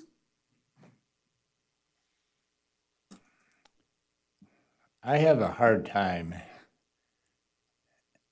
understanding how you could allow people to live in the conditions that you did for the period of time you did. I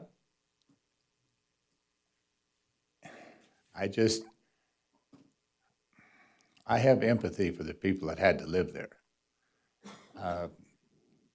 And the way I feel, you haven't given me the trust that you're going to take care of this. And until you do, I think your license should be revoked. I see nothing here that assures me that all this will be done. So, since we have a company, they will contractor. I understand that, and I know Peerless is a good contractor. My point is, until you do it, I think your license should be revoked until it's completed. Thank you. Does anyone else have any questions? Comment. No? Excuse me, Supervisor White. His hand raised there, sorry. I see on your list here, you're doing a whole lot of work. A whole lot of work that should have been done before. Why did you wait until your place was vacated to address these issues? So, as everyone knows, we have 1 year, the Corona. A lot of people don't want to get out, don't want to move out. We gave a couple of people, like 6, 7 people notice as well. The room was a dead tag, we give them notice. I mentioned him last time, that we went to the judge. Judge did not kick him out. Even those people were owing us money as well. And it was, so we've been keep talking. We even talked to the other construction company that was doing a parking lot. We still have all those estimates from them to looking into that. But due to Corona, everything was putting on the side. This issue didn't start with Corona. This has been a dump for years that you have not addressed. And you let these people live in squalor. You knew it was there because the sheriff's department comes there and makes you know it. And yet you sat on your hands until now. So the Not last impressed. Last inspection we have in 2019. City went through the inspections. We have it. Then we have 2020. We have this Corona, and that's why everything is just locked. So like I mentioned before, we was already have a list. We was working on it. Due to Corona, we could not get into and get done. Even some people, we told them, okay, let us take care of the bed bugging. They said, no, we're fine. They don't bother us. We keep telling them, and we even put heat in their room. I say, okay, you sit on the chair outside. We'll leave it this much time. We won't bother because the heat will not bother anything. It will just cook at 140 degree or something. But either we have to forcefully kick those people out in order to do it, or either we do just the patching and the problem at one at a time. Supervisor Shudi? Thank you. I realize that there's a need, a really big need for very low-income housing, and I know that that is what you're speaking to.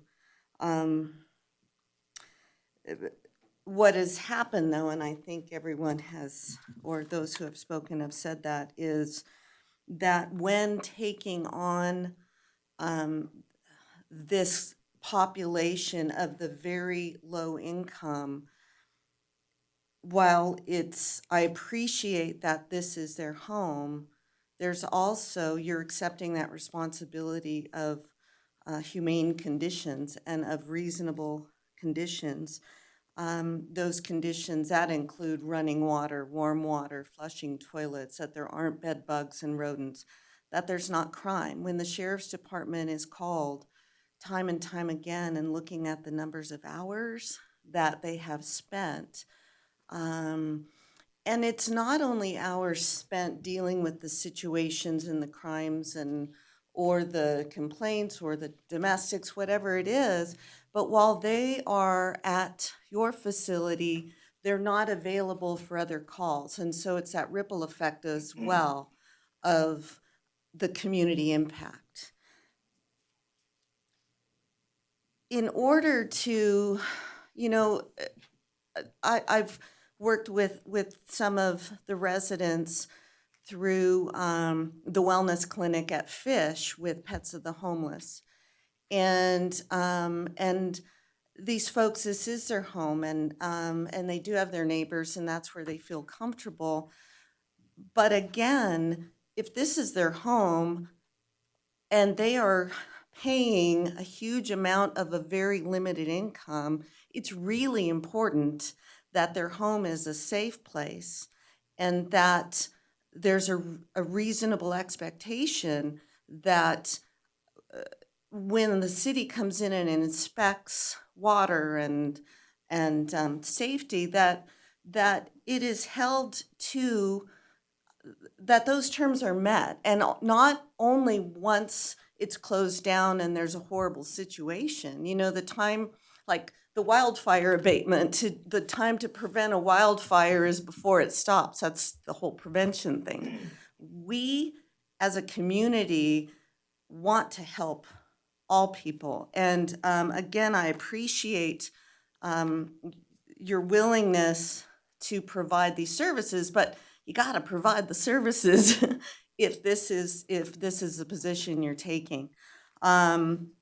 I appreciate the since your last meeting, that list, and really it's just going to take that this becomes the norm, that this is the standard operating procedure, not just for housekeeping, but for business running. No, trust me, moving forward, because I have people hired to manage it, but moving forward, I'm managing myself. And if you will see it, if you see any issue, you can call me here. So it's been in a different hands, but I'm taking ownership right now, moving forward, and I can guarantee, and you will see that. And also, I want to keep a pride in the city. I don't want to have this, what I heard in the news and all that, be honest with you. I want to clean up this place. That's why I talked to sheriff last time. We hired security guys. He comes around. Every place, we don't have all bad people, but there is always one or two bad peoples. We know those some people. We even call police on those people. They were even harassing us. They was cussing us, calling us names. You guys are rapic. Hell with this.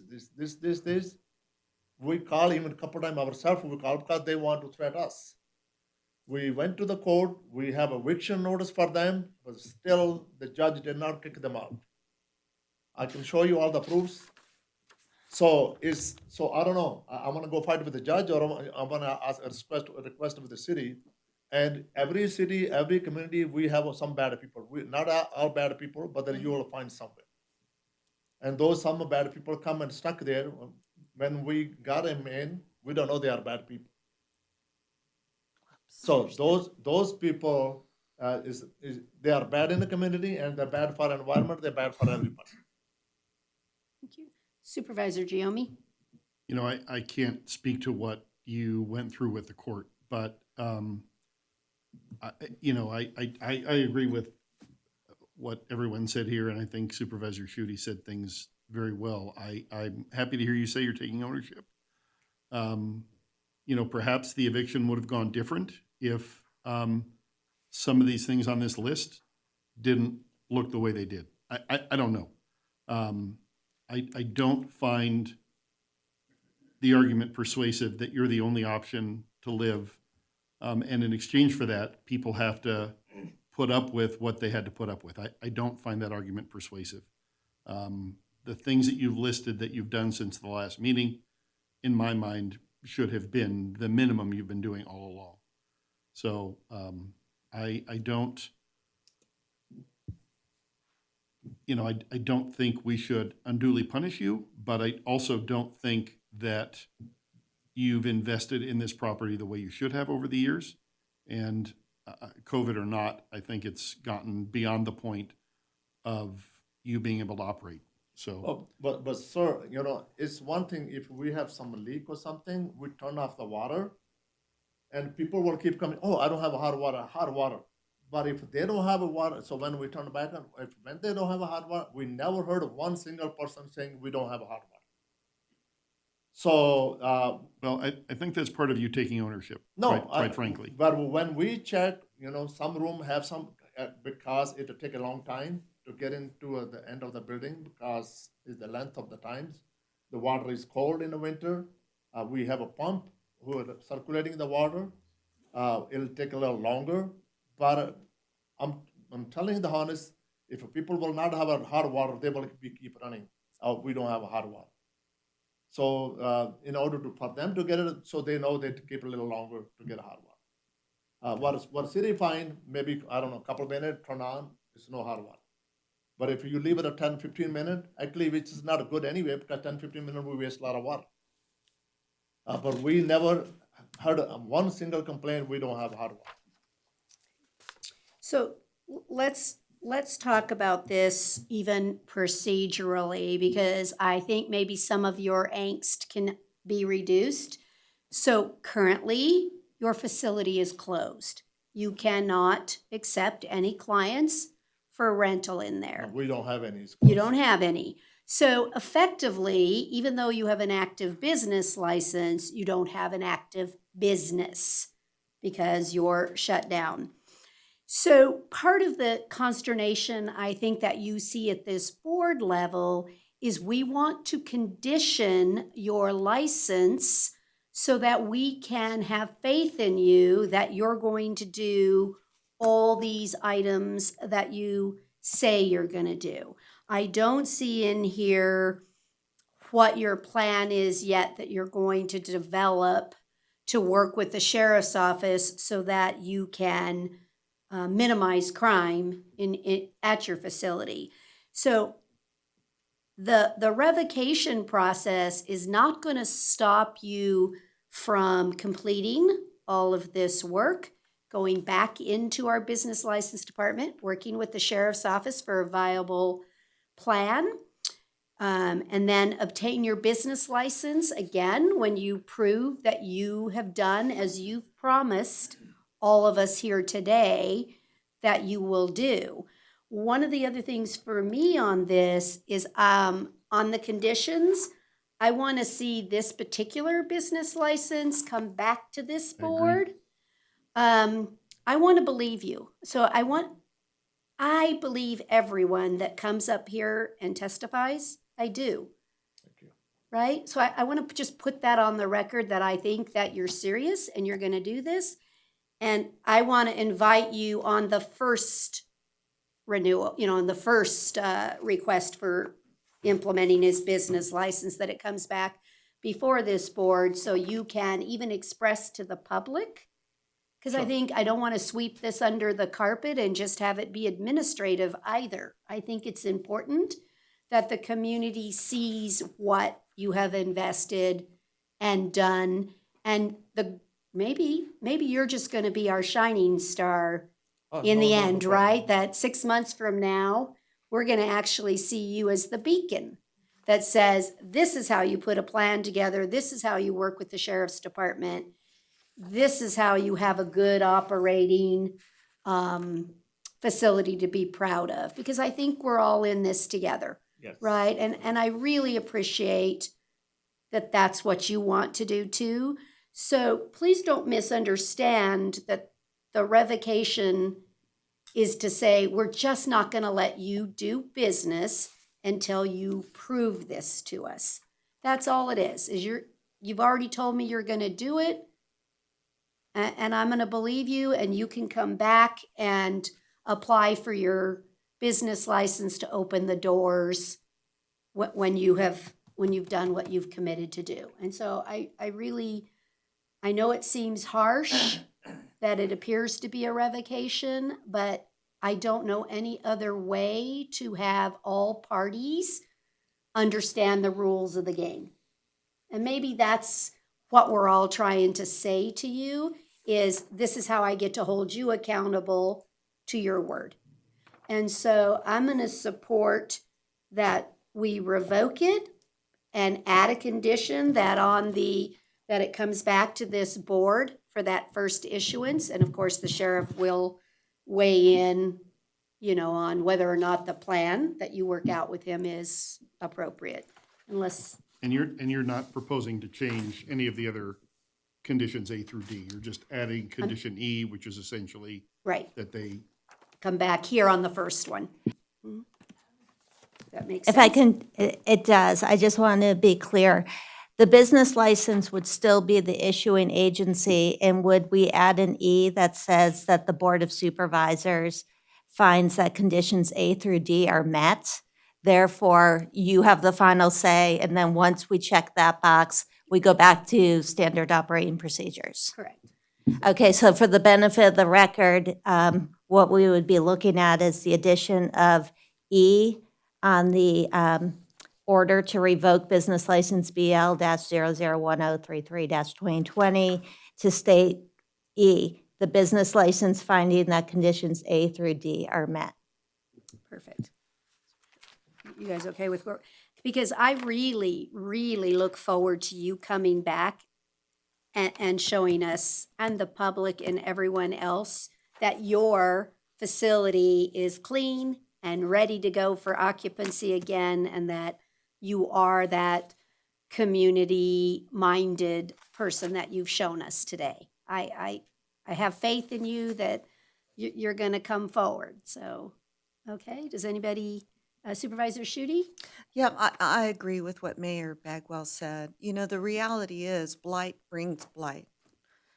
Criminal activity makes it easier for other criminals to go to a place. And so really, it takes a lot of work to create a facility that really can be the home that its residents want and that they feel comfortable in, and whether it's temporary, whether it's long-term, but it's that kind of facility that those folks who are coming in for unlawful means or to create problems, that's not where they want to go because they know it's not conducive to their unsavory goals. So I support Mayor Bagwell on that.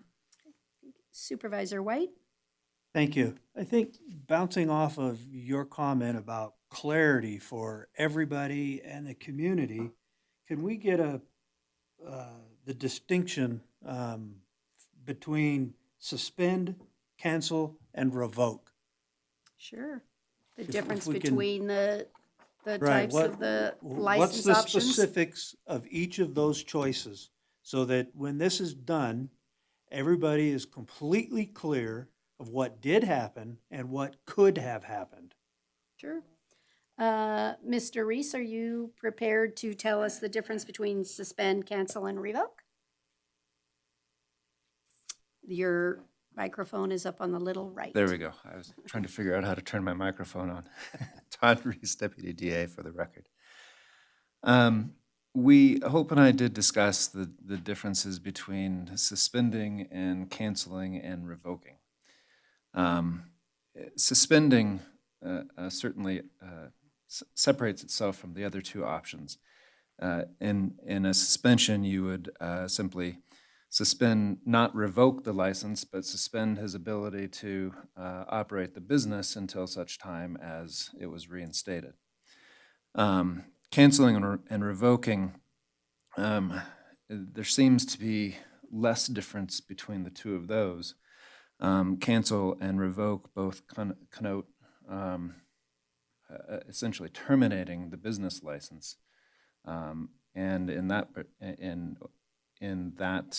either of those cases, the applicant would no longer have a business license and would have to reapply for a business license and go through whatever steps the Board of Supervisors imposed in order to get his license reinstated.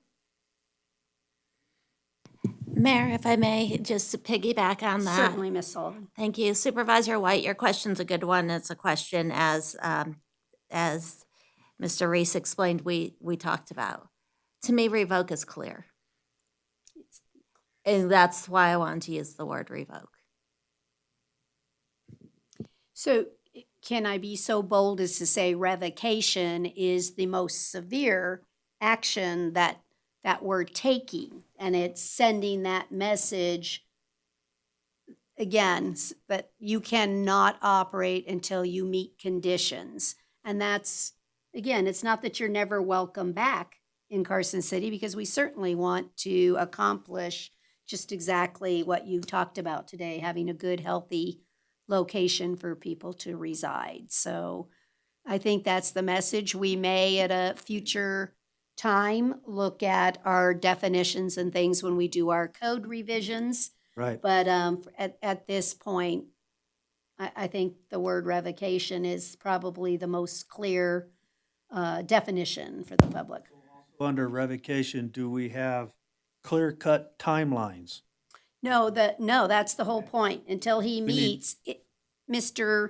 Handa will, I'm assuming, work as quickly as possible with his contractors to eliminate the issues that have been brought up, and then he'll get with the sheriff's office to work on their plan, and with the health department with what their standard cleaning or protocols and laundry and things of that nature to eliminate the bed bug issues. You know, I think that one of the things that could be unique that you're going to find is it's really all of us as a community coming together to make this project successful. So you're going to work with the sheriff's office, you're going to work with our health department, and we're going to make it as good for the residents that are going to be in your facility. And again, I look forward to you doing that. And you can accomplish this as quickly as you can get it done. The ball is in your court. No, actually, Yeah. all will be in city's court. How soon they give us, permit, approval, so we can start working on it. I assure you, our staff will work as diligently as possible if you're bringing forward the items to meet the conditions. So while there's no Yeah. clear-cut timeline, we also don't want another empty property like we have several around town. Get the work done. Yeah. No, we same with you. We don't want Right. to sit down. It's summer. We want to get back in the business. Right. You know, I cannot afford, maybe those empty buildings, people have money. They can sit on it, you know, I want to run the business.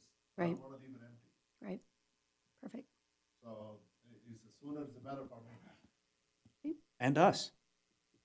Great. Yeah, for all of us. Well, it's for the whole community, right?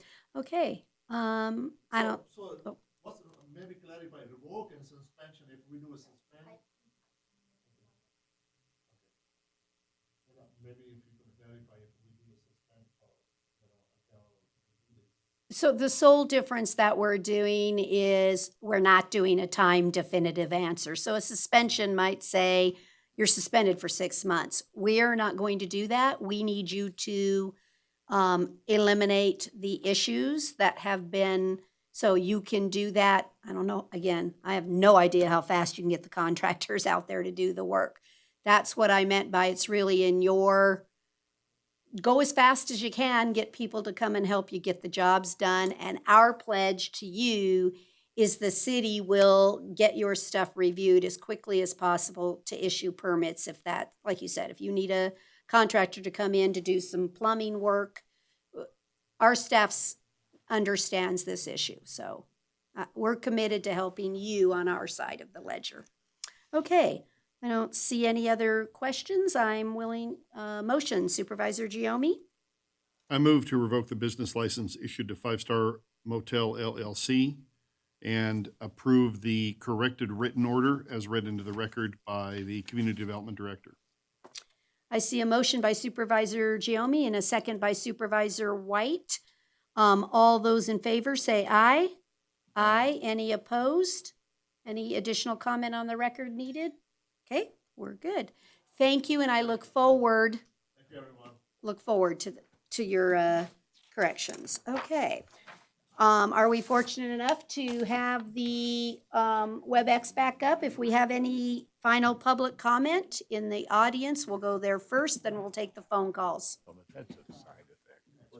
I don't see any audience. Do we have any on the line?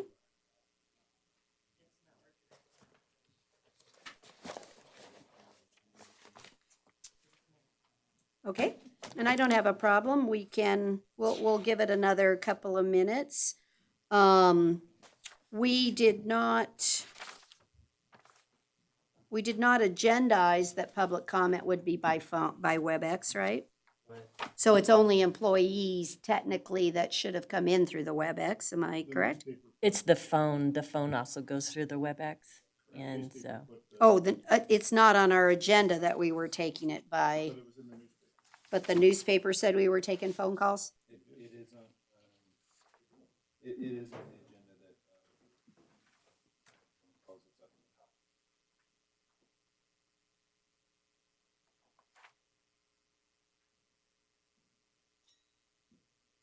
top. I don't see it. It's not there, but that's okay. I don't mind waiting. Right here towards the bottom, joined by phone. The Oh. last paragraph, last paragraph. Oh, but didn't have a phone number. That's Yeah, it's why. there. Phone number's right there. Oh, down below? We should probably take that off. Yeah. I think we need to keep the public comment by phone. The people that I've spoken to really find that to be convenient. And it's just another opportunity for the public. While it's, I understand it's not part of the open meeting law, I like it. I think it helps keep the comments more succinct. And do we have to, maybe we can just in general public comment, in the future, can we just have an open phone line instead of a WebEx with all the fancy other problems that we are appearing, you know what I'm saying? You could just have a regular phone line call in. That would be acceptable from my Right. Something so that, again, I don't want to, I'm with you, Maurice. I really believe, public comment, and certainly that falls with discussions this morning, the more opportunities we give the public. Certainly, a person, they're already at work, they could make that phone call, stay at work, participate. Right, to be able to participate, they can take a break or something. You know, the other part that we probably are back to is asking for public comment after each agenda item like we used to do. Right, But not gonna go there. Not yet. If we can get this to work, let's talk about it. yeah, well, I mean, that's, yeah. That's one of the arguments for in-person. I guess that's what I would say, is the component versus calling in, is then you can have that dialogue.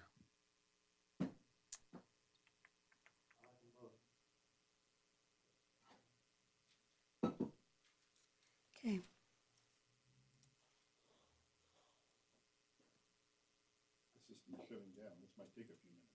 Is it gonna reboot? Is that what he's doing, rebooting the system? If we have any callers. Okay, thank you.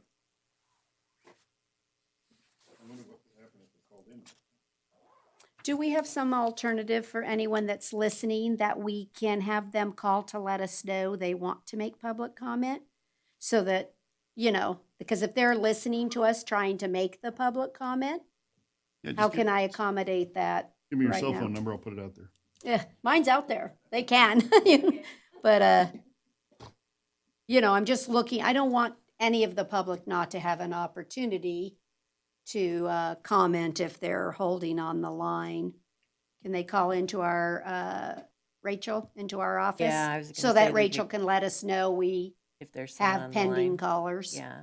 Because I think I'll wait that's here as long as necessary. 887-2100.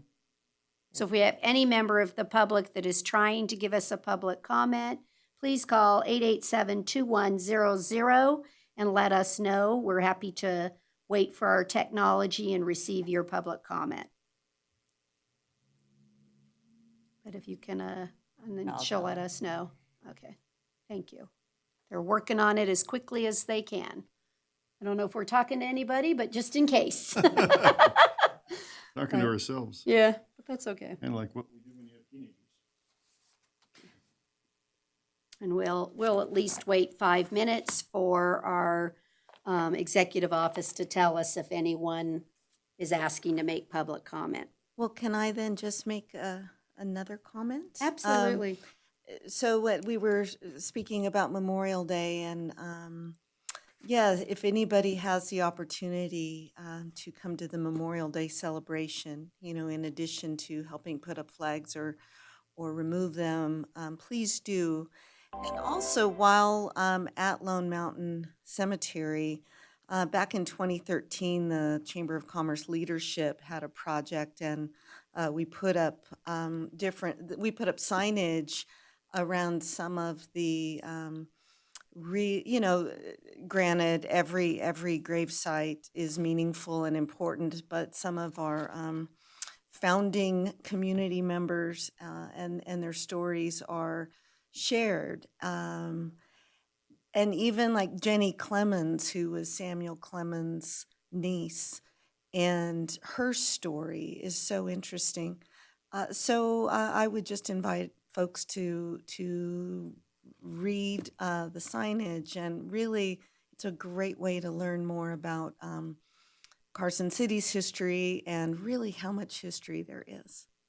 Like I said, I think if you went through all the history on that statue, it would just amaze you on how it was built and constructed, and whether the soldiers pointing north or pointing south, and the significance of what all of that means. What a wonderful weekend for Memorial Day weekend to really just, I don't know, just let it take over. Go to our Lone Mountain Cemetery and just reflect, I guess, is a good opportunity to appreciate. To truly appreciate and honor those who have served, families who have served, and then just appreciate history as well. Thank you. How are we doing? Are we back up?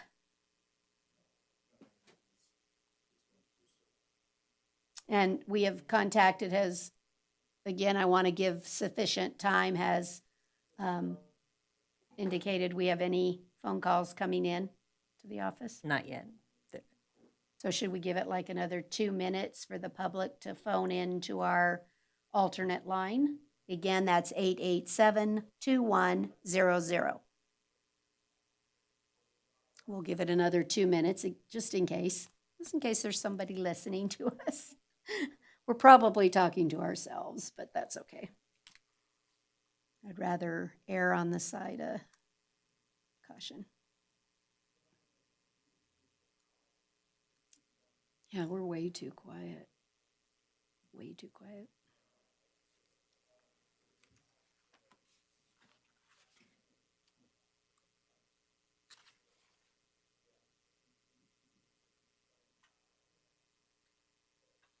Rachel just emailed and said no one has called. No one has called? Mr. District Attorney, do you think we've given sufficient ample notice for the final public comment? Madam Mayor, yes, Okay. I believe that you have. You've allowed time for an alternative phone number, and anybody who had any interest in calling in could have notified us that they were interested. Okay, well, with that then, if no one objects, we're adjourned. Thank you all for, again, a great meeting. Hey, we made it before noon. Doesn't happen.